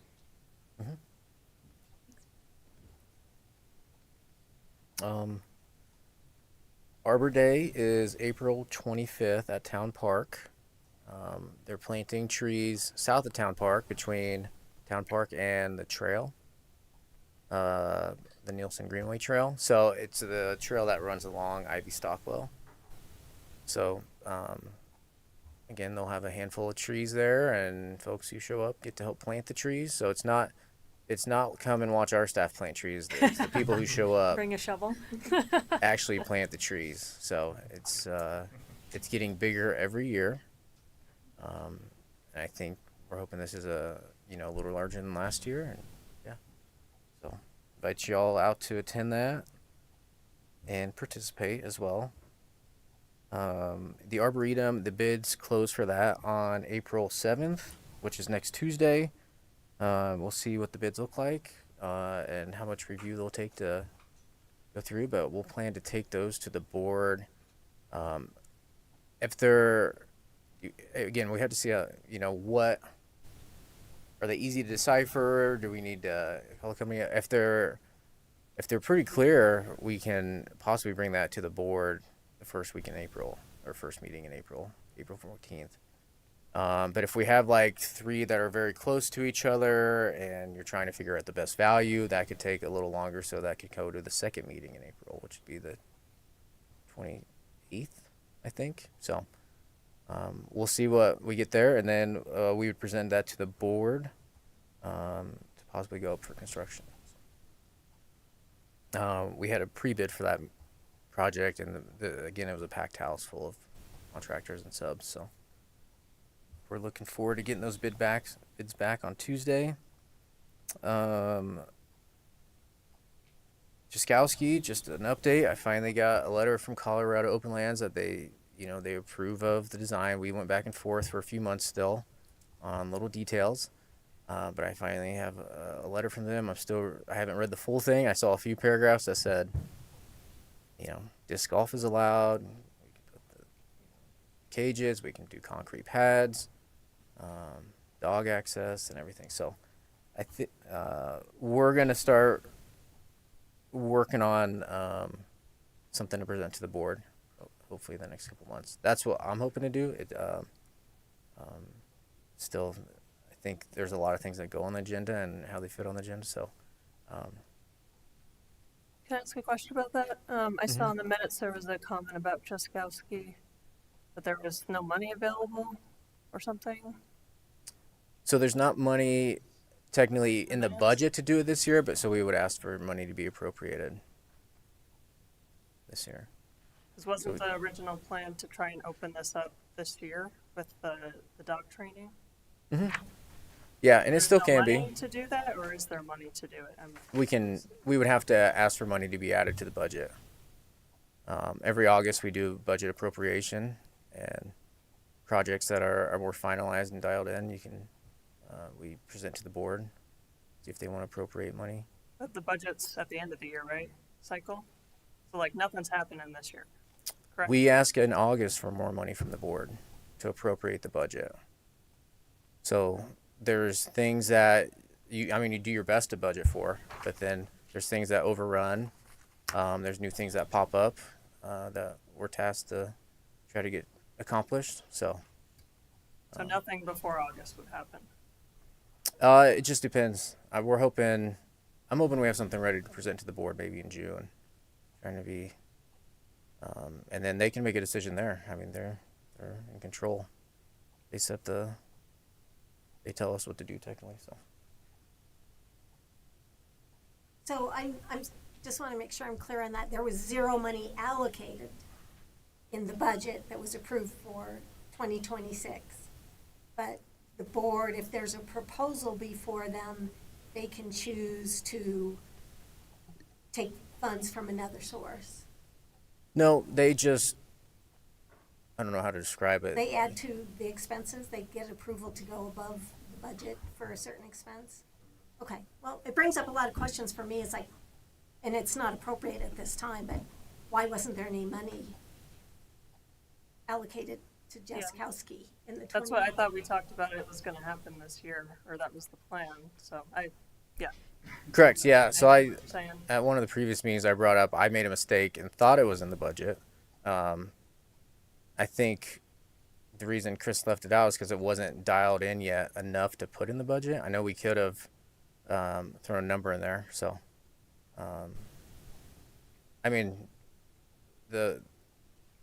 our budget for this year isn't spending all the money the town has. There's a lot of money still. So,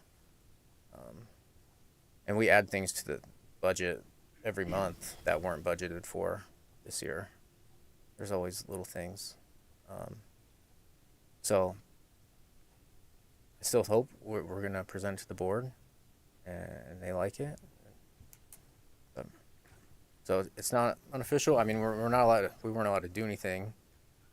It's hard to start getting costs until Colorado Open Lands finally says we're good to go. So that is the plan. Now excited we get to try to wrap it up. The woman that was here, she's not, because when I was like, oh, that's the elusive Colorado Open Lands, but I'm assuming she works in a different department Yes. of that than who you've been in contact with. Yes, Carmen mostly works with helping people set up their conservation easements. So working with the locals all over, probably Larimer County and Weld County, and helping with that. There's a different set of staff members that we work with as well that come and do the site visits on our other sites, all the conservation easements they help oversee and review the plans as well. Yeah. For Richardson and MVP, that was at the board meeting last week. I think that was last week. So the motions were that we could begin the CMGC process, which means we have a contractor. We had 4 that bid out for the CMGC process. We selected one of them that's going to, they come in as we're finishing the plans, and they start helping figure out how they we make the park, we construct the park within the budget that we want it to be constructed in. So you bring them in a little early. So that process is starting, and we'll try to dial that, the park designs and budgets into something, and that we get everything we want. That's the goal, at the price we want to. So The second one, the second motion was just, I'm doing it a little simplified. Get the paperwork going on a COP, but it doesn't approve the COP. I think that's how I understand it. But just, we can bring a COP proposal back to the board at a later date that they could possibly use to fund the park, the construction of the park. It's just another option for funding. But again, that has to be approved again. The big thing is, after this process with the contractor we selected, who's ECI, we did the pickleball courts with them, the project. They would give us a guaranteed maximum price at that time. And then that would be presented to the board as well. So that takes some time to get there. Was there a definite fork in the road when the trustees decided that they would only pursue funding via COP, or is it still an option being considered to have a bond issue? They could still choose to go to bond with it as well. So the choice hasn't been made Correct. among the board of trustees. Correct. The choice that was made, Keith, correct me if I'm wrong. The choice that was made last week was to move forward with the paperwork for more presentations. But at For any point- COP, right? Hmm? Of course, I mean, like, there was kind of a fork in the road. That was the instruction, but Right, at any like- meeting, the board can decide to to continue forward with whatever process, or they can decide to go in another direction. And it will be a different board Yes. also when that is presented. So Yes.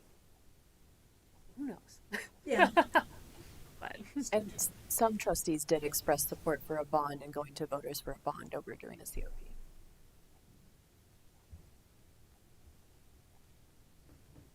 Can I just say a few words on that? I personally, this is my personal opinion, but thinking about Richardson, thinking about the port committee, and thinking about the people, like, I joined this committee because 3.5 years ago, because I wanted to serve this community and represent the people.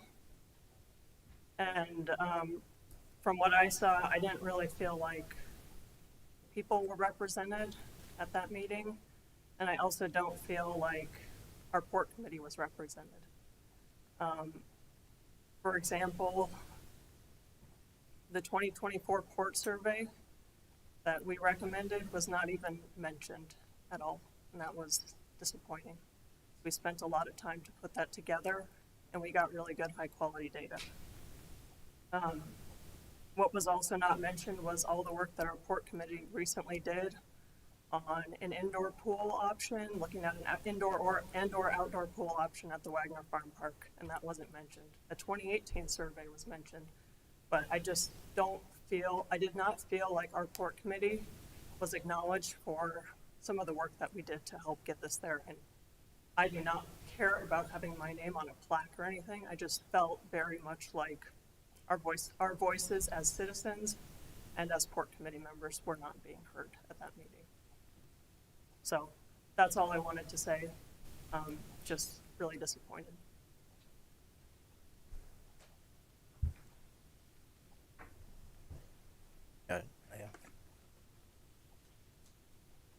Yeah. I'll just ask, do you feel it should be staff bringing up the port committee or the board members bringing up the port committee? Say that again? Should staff be bringing up these port concerns, or should the board be bringing up these concerns? So I don't understand what. I don't know if you're Should- disappointed in yeah, staff so or the board. Should I have said more? Because I brought up the port discussions. Should I have said more as the liaison, in your opinion, or should staff take the lead in presenting the different committee? So, port, tree advisory, historic, etc. Should, if there are specific projects, I think what you're asking is that should staff be more forward in presenting committee discussions, or should the liaison be more forward in discussing specific discussions, or both? I think it's both. To be honest, like, even, like, we've only seen Richardson once. I've seen Newell like 3-4 times already, right? We got to comment on Richardson once, and I don't even know where that conversation ended up, right? And like, we had a discussion about like the port committee wanting to see things go all the way to CDs, right? And like, I don't know if that got communicated, that that's what we wanted. And like, this was not the first time I brought this up too. Like, I've expressed concerns where I feel like our voices aren't being heard. I understand Port is an advisory committee. Like, I understand that, like, we can throw something out there to the board and they can reject it, right? But I just didn't feel like some of our motions were, like, being taken seriously by the board. And I'm here to represent the people, and just, again, that kind of shift towards looking into COP option, I just felt like that's not giving a voice to the people. Not to say that one way is right or wrong, but like, I don't feel like the people's voices are being heard. Like, I raise, like, maybe we need to have a, similar to the open space open house on Richardson. You know, their board members have brought up too, like,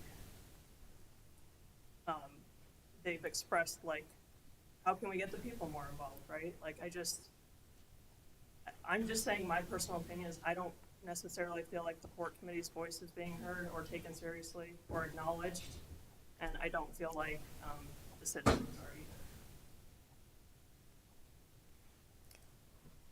I think it's a very contentious issue, and one thing that I did notice, I attended the meeting, and one thing that I did notice is, unfortunately, some of the folks that got up and spoke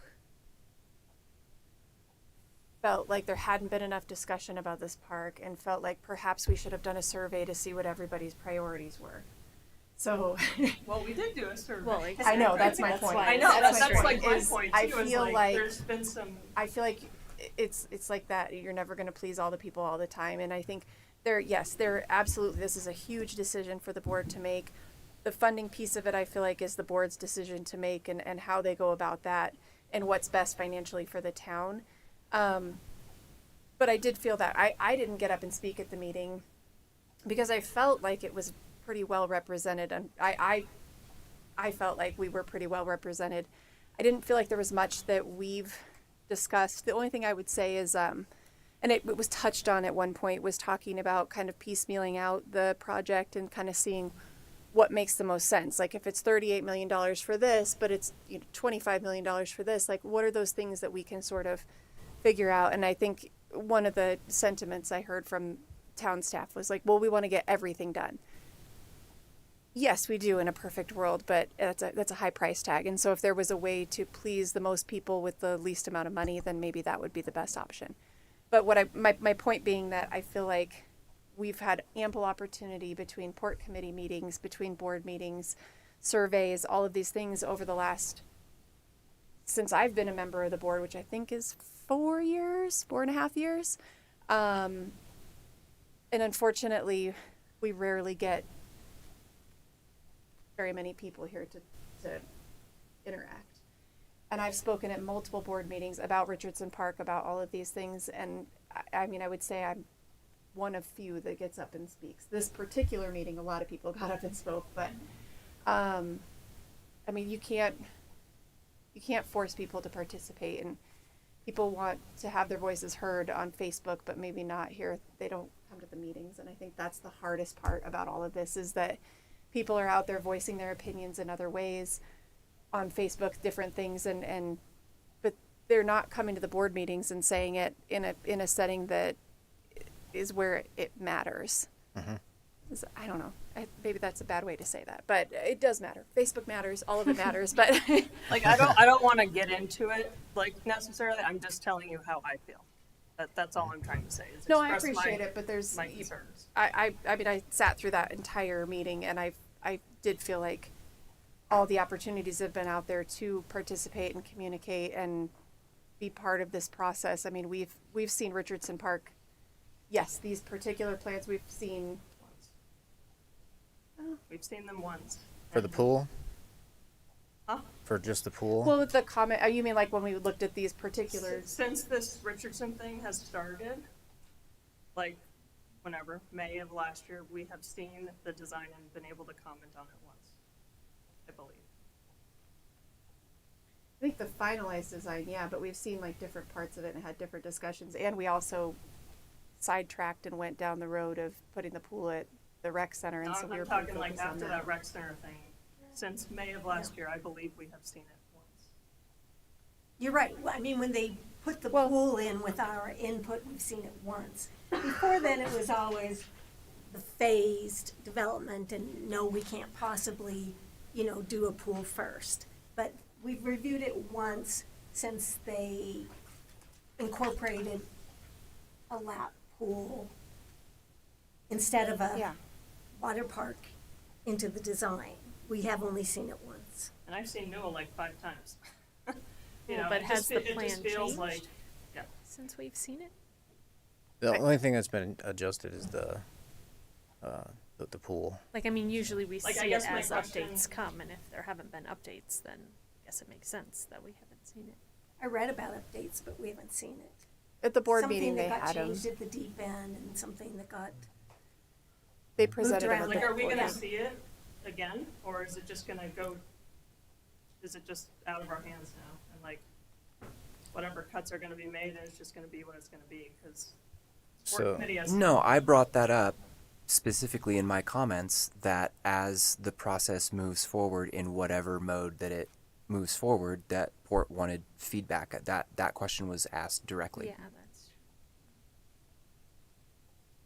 And to comment on something that you said, just for clarification for all projects, staff bids full projects with the understanding that there's going to be cuts from there, but it's their MO to always try to bid the full project with the full amenities before cuts are made to see what the price is going to be to get as much as we possibly can and then make cuts. But, So but that's not happening, right? Yeah. It's not happening. You're not going to get that bid. What? What do you mean? Like, you guys are taking it to 100% CDs and then getting a bid on it, you guys already got the bid. We got the contractor gave us their best estimate of what they think they could do the park for, and so what they'll do during this process is the construction drawings will be complete, and then they basically bid the project out for us. So we'll use the pool as an example. There's not 100 companies that build pools in northern Colorado. There's a handful. They will send them out to a handful of contractors, and they will get their own bids on it, and they'll share those with us. So What was the bid of the group that's 42 That was an million? Is estimate. that saying That was we're gonna do this park for 42 No, million? that was an estimate based on the plans that they have. They are going to work with the town through finalizing the construction drawings, and through that finalization, they will point out things that don't make sense or that could be changed before the final construction drawings are set, and then there will be a max. What's it called? guaranteed max. Guaranteed max price. At that point, the board will vote again whether or not to clear that bid as a guaranteed max price. So I think, again, the port committee had asked if we could go to CDs and then be part of that discussion about what amenities would be cut, but now it seems like amenities are going to be cut before. No. It is going to be things like what Chris, this is why I asked this question at the meeting, because the same thing happened with the rec center, and the things that are being cut are not amenities, they're value engineering with amenities already in place. The example that I remember specifically from that meeting was the plans had some sort of fancy sink system set up, but through working with the company, they said, no, we can do that. You'll have sinks, you will have that thing, but this is a better way to do that thing. And Yeah, but we're talking about potentially not having those sinks at all, right? No. The sinks are gone. no, Like with the slide No. tower's gone. No, Like, amenities, that's why they're built, that's why the full price, that's why the full project is being constructed to complete drawings with amenities not being taken out, which is causing a higher cost so that those amenities at CDs then can be revalued and reevaluated. But changes within specific amenities for that reason, and not major amenities. These are smaller amenities that are just like over the course of all of the project, things like sinks and bathrooms and whatnot. Those kinds of things are being evaluated by the construction company so that the costs of all of the major amenities will be lessened, and then the focus can be on those major amenities. Instead of having $10,000-$15,000 of sinks extra, it's $15,000 less of, and he said something like $80,000. Yeah, It was a ridiculous. lot. So those kinds of things, which are not necessarily amenity related, will be edited by the construction company so that the amenities can be the focus of the discussions in the future. Well, and it was more like the architect, or they planned for this kind of concrete, but if we use this kind of concrete, it's cheaper. It was Right. more those like construction related, Efficiencies. or like Yes. this curbing on the road edging. Like, but if we use this other product all the time, and this is cheaper, so like it was more those. I don't even know how to describe it, but like It the was construction yeah, processes construction stuff, more than not it was like amenities. a slide tower versus not. Right. It was more details throughout that, like if you use these door handles instead of these door handles, or that kind of stuff was my understanding. Right. So So- they're basically going to try to deliver the park as it stands for a price that's reasonable. Is that fair to say?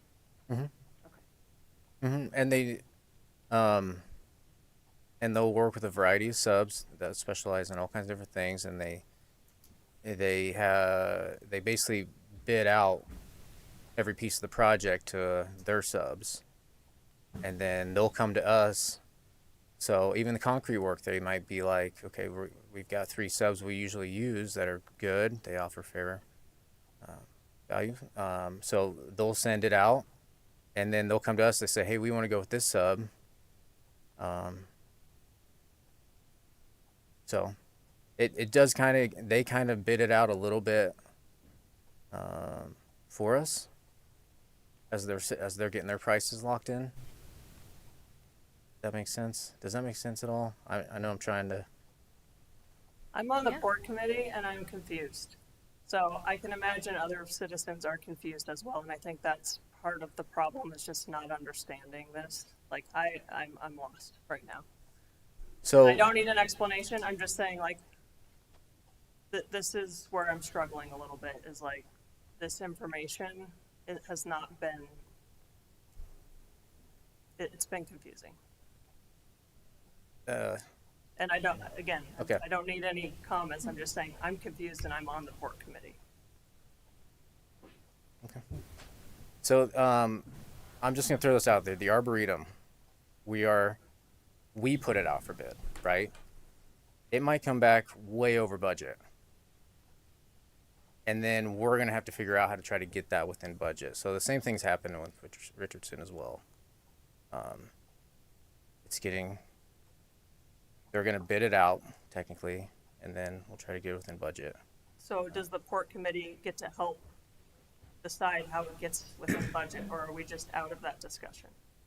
I don't think you're out of discussion. I think the board will get a chance to offer us feedback if they want the port committee in there as well. So if the board says they don't want the port committee in there, then we're just not useful. We're not, again, feeling like I'm not being heard, or the port committee's not being heard. And I understand. That's your viewpoint. Can I throw an analogy out there? So right now, this is how I operate on analogies. More or less what the town is doing is hiring a personal shopper for us who's going to go out, and we're saying, hey, like, we're going to go to a dinner, a brunch, and something at the country club. Here's the outfits that we want you to pick out for us. and then they're going to bring that back with a catalog, right, like a suite of options, and then use that to say, okay, here's how we got this suite of options within your budget that you prescribed for us. At which point, then we can do the whole try it on and do the spin in the mirror, and then commit to what we're going to do going forward. That doesn't necessarily answer your question about the involvement piece, though, and I think that your advocacy for that is spot on. So that's kind of how I'm seeing that flowing in my brain. Yeah. I'd say, yeah, and every project has that cutting process. So, but the next step is just getting the plans finished, which I believe would be complete sometime in May. But don't hold me to that. But that's just the next step, getting 100% plans set up. Are we participating in getting the plans finished? So the only thing I think being wrapped up is the aquatics area. So the pool, with your guys' feedback, is what's being designed right now, is what's in there.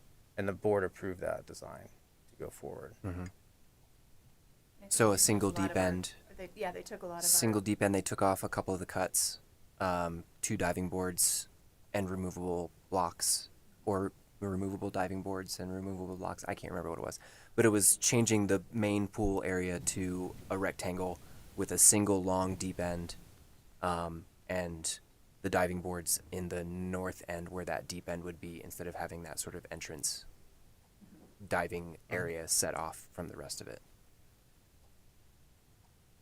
We haven't seen those. Mm-hmm. Well, that's because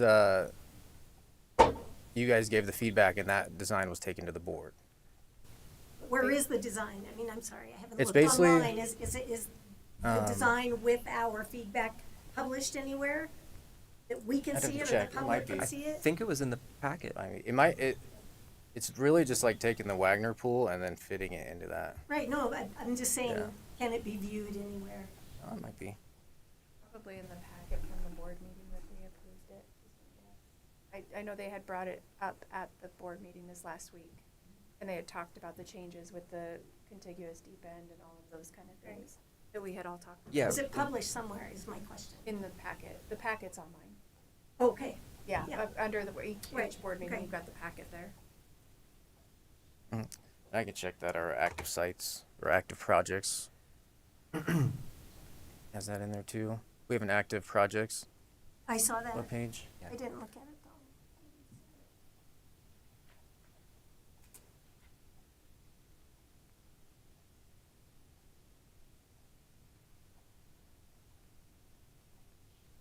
Okay. Skowski. I think that's all I had for updates. I did want to give Carl a big thank you because I think you've been an outstanding liaison to work with. Just mainly coming in here, not having your own opinion on things, and letting the committee speak during the meetings. Except for today.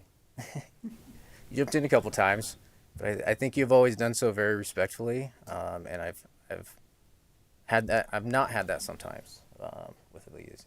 So I'm gonna miss having you here, and I do think you set a good standard that hopefully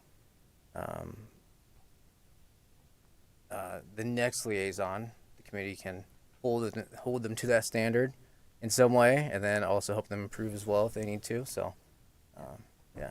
Well, I appreciate that. Yeah. I appreciate y'all's feedback as well. Yes, thank you, Carl. Thank you. Emma, I'll pass it to Amanda as well for staff update if you got one. Just a couple things. Today was summer opening day for summer registration, so that started up. And then we have our spring craft fair, which will be April 18th. So come and join us on that.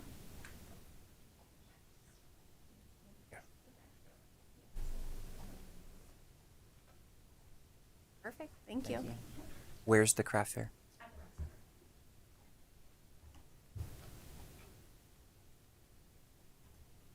center. All right, we'll move on to committee updates. Mm-hmm. Cloud, do you have anything down there? Hello. Hi.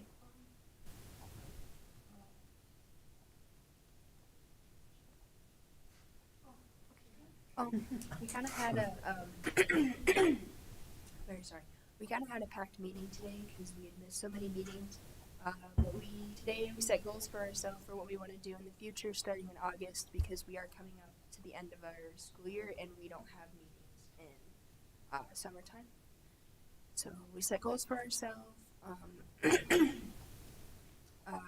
set out some delegations within the committee of different things that we wanted to do.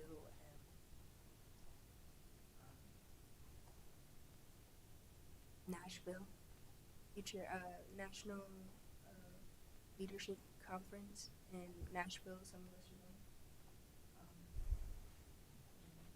I think that's really about it. Can't really remember much from this month. They are also going to volunteer and go do some volunteering at some nursing homes and go and visit some of the memory care units and just go in and visit with them and try to do some community outreach. So that's one of their goals. And then they are planning to visit the board on May 26th and talk about what they've been doing over the year and have a presentation with the board. So that's the next step as well. Eleanor? I had a comment from the public about that stub of Franklin Avenue that goes into Wagner Park. They request a trash can at that hoop dispenser area. So passing that on. And then I had just a quick question on the agenda. We had it says our next meeting was at 5:30. I wanted to check on that. Did the time change or was that a misprint? No, it should be 6. Okay. Sorry, new agenda software. Did it work for you all? Sorry, I forgot to update you on that. It did work. The It did link work. worked. Yeah, I figured that out. I was struggling forever, and then they found out I didn't have the permissions to access the things I was supposed to. And I was like, I know. It's just like I swear I don't see what I'm supposed to see right now, and they're just following the thing. But That's all I had though, was trash can and a question. yeah, thank you. Anna? I just want to say thanks, Carl, for your service on the port committee. I just really appreciated you really making an effort to be at all the meetings and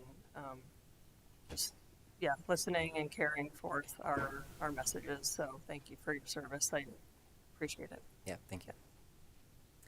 I just had a citizen question also about a crosswalk on Pyramid, which to me doesn't make a whole lot of sense, but apparently people run across 56 between like Farmstead and whatever that other neighborhood is.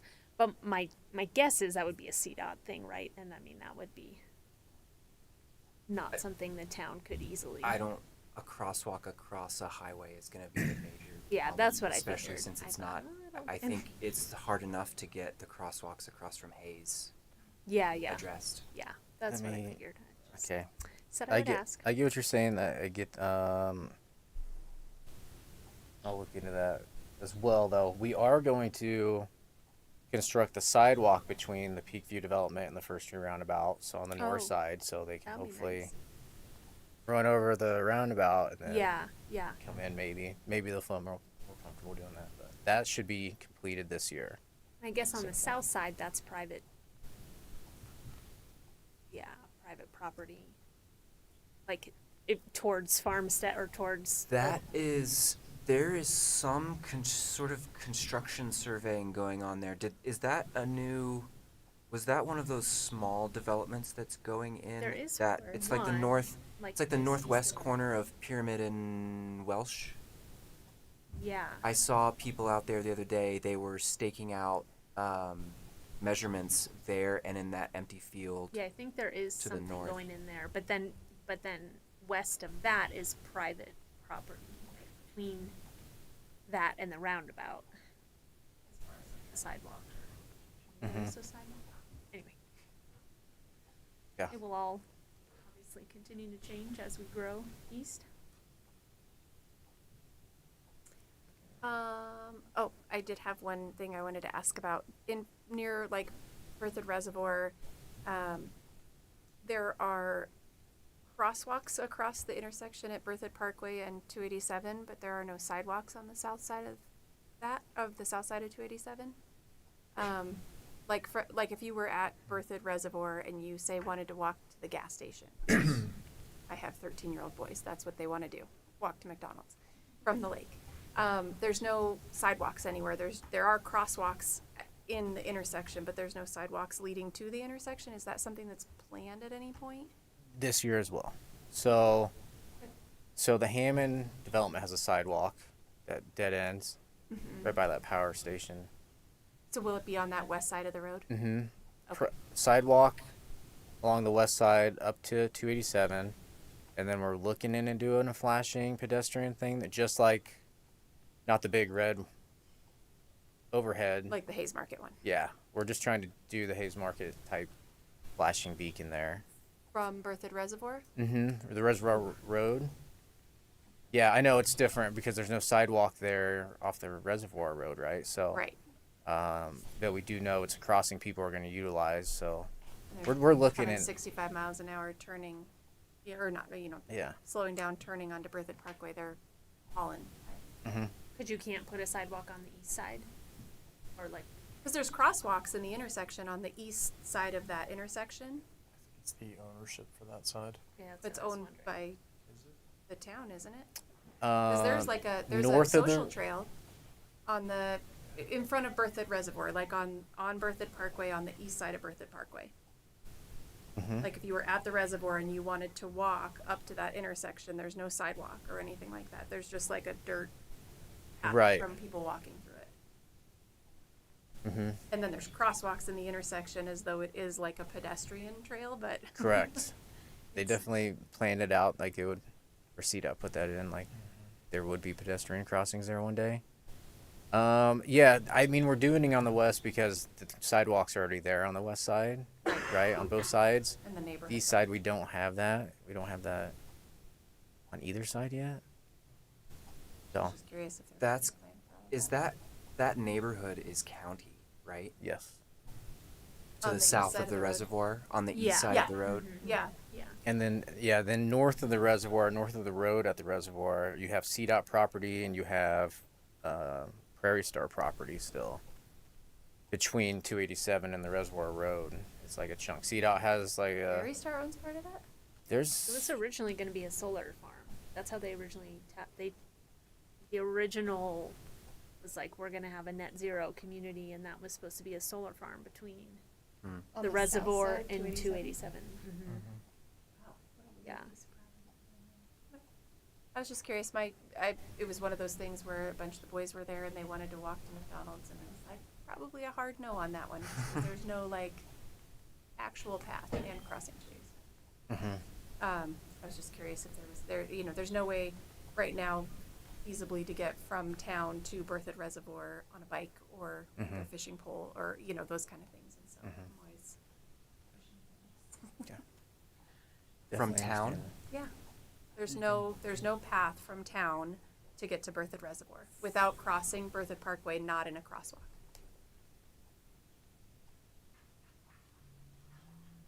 There's not. Yeah, because You can actually. So take- there's a future, if I don't know where it is in the process, but Vantage supposedly is making that connection to that east entrance to Berthoud Reservoir at some point in the future. Across County Road 10, Yeah. if they can cross the ditch. They I have think to be able it's- to cross the ditch, and that was always a concern. I think it's independent of being able, they wanted to cross the ditch because of where the actual road is, because they would have to be this wonky sort of cutback. Right. But I think if they can't cut across the ditch, they're supposed to continue along the ditch to County Road 10, and then there will be like, where it dead ends at County Road 10, there will be like this little pedestrian hook to go directly to across the street to where that entrance is. That's the last thing I heard, but that's been a So couple I years. remember, just for clarity, Jose talking about this Yes. many years ago. So yes, I understand that is like a plan, but it's like Yeah. it's been years that they've been saying that was going to happen. So I just was curious if there was any other ways to get from town to Berthoud Reservoir other than a car. 4th Street. On the car. Yeah, That's bike. Or- Car. 4th Street, you can get to Tenney and then, but Mhm. there's no sidewalks there either, right? But there's a 4th Street now has huge sharrows, especially on the town section. Sharrows. 13-year-old on Sharrows. Okay. But I appreciate that. Sorry, I'm trying. No, I just, yeah, I've always wanted there to be a way for them to get down Berthoud Parkway and connect that whole piece Mhm. right there. But that's my only thing. Vantage has built like 6 homes since January, so hopefully that means the money for a Northern Connection is also coming. Allie? I had one technical question, then just a couple comments to make apropos of some of Anna's comments. Did you say we were getting town emails? I forgot to check on that today. Okay, They told me that I was going to come down, and then I thought they were going to share it all with me. I and did get a citizen email to my personal email. I did too, which has Same. brought up the question, is like, I'd rather not be getting that kind of stuff in my personal email. So it'll be good if that gets going. And I was reflecting on, my own feelings that I wanted to share personal opinions because this has been a really difficult atmosphere for the town. For the last couple weeks, I haven't felt very inspired or positive personally about participating in port committee and being affiliated with the town in this difficult time. And I was thinking of ways that I could stay positive about it and be collaborative. And what I feel positive about is, I think our committee has done a great job moving forward. I feel like we have been advocates for moving the Arboretum forward and Newell Farm Park, and those were important, and they felt threatened to me. I feel they were threatened at a time because there was such a big push. And personally, to echo what Anna said about feeling like it's not an ego thing, like our work wasn't acknowledged, but I feel like we had a vision of a community outdoor pool because we were answering what we felt the community was communicating to us about a community space, and that idea got hijacked into a bigger, grander plan to have a regional attraction and bring visitors and bring money into Berthoud. So personally, I share some of the same disappointed experiences that happened. It didn't feel collaborative to me, and it didn't inspire trust in me in the process. So in terms of representing the port committee, when I'm speaking with people in town, I'm not speaking about it negatively, but I personally have difficulty supporting the process until now. And part of the process is the port's input or influence wasn't heard. And 2 just concrete points to that have come up frequently and that add to my disappointment is there's this continual reference to the 2018 comprehensive plan, which is valid, but there's an absence of reference to the 2024 port survey. And when the port survey, when it is mentioned, it's skewed into this long list that checks off all these boxes that really isn't referencing that survey. So that's been a disappointment, and I'm also disappointed when there's discussions about the COP that there's this constant reference back to, well, look what happened with the rec centers. They didn't want it, but we did it anyhow, and now it's this great success. But my feeling is this is a new world. It's a new set of situations, and I have a hard time combining the two, that the rec center turned out so wonderfully. Therefore, the COP process with Richardson Park is the right way to go, that it'll have equal success. It feels like the collaboration with the public is left out of that. And the final thing I want to say is I'm really ready for a breath of fresh air and to have some new members on the Board of Trustees, and I'm ready to have my faith restored in what could be a collaborative process between the Port Committee and the board of trustees and the town staff, because I don't think any one individual, you know, either staff or volunteers deserve to be targeted with, you know, negative communication that's been happening from at least one member of the public, but maybe others. That's all. I just had to vent and say there's a lot to feel positive about, but I've been skeptical the last few weeks. Thank you. Michael? Thank you. Definitely appreciate everything, especially as a newcomer, kind of figuring out how to navigate how the committee functions and stuff. And then a completely random plug. If you haven't watched it yet, The Big Truck is really cool. So April 11th is the last one. Definitely pop out there and watch that. It's pretty awesome. My 3-year-old loves it. So, the one time I actually am a fan of Excel. Carl? Yeah, no, thank you guys for all of the work you've put in for the past 4 years for me. It's been a joy. Your feedback has been amazing. You've made, I think, really good decisions and really good comments, positive, negative, good, bad, about all of the projects. And it's really helped. So thank you for all of your initiative, and thank you guys for putting up with me and answering all my questions. But yeah, it's been a joy working with you guys, and I hope that you guys have a good relationship with whoever replaces me. So thank you. Thank you, Carl. We appreciate everything you've Thank you, Carl. done for the port. You'll be a hard act to follow.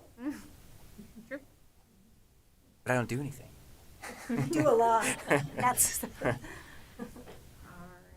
right. And I'm just gonna add in at the end, if any committee members ever have extra questions or anything, you can email, you can call. We talk to people all the time about the process and what's going on. So people call, people ask questions. We're always available. That's kind of our job. So you're always welcome to reach out at any time. We can try to help you out. Can I get a motion to adjourn? I move to adjourn. Second. Meeting adjourned.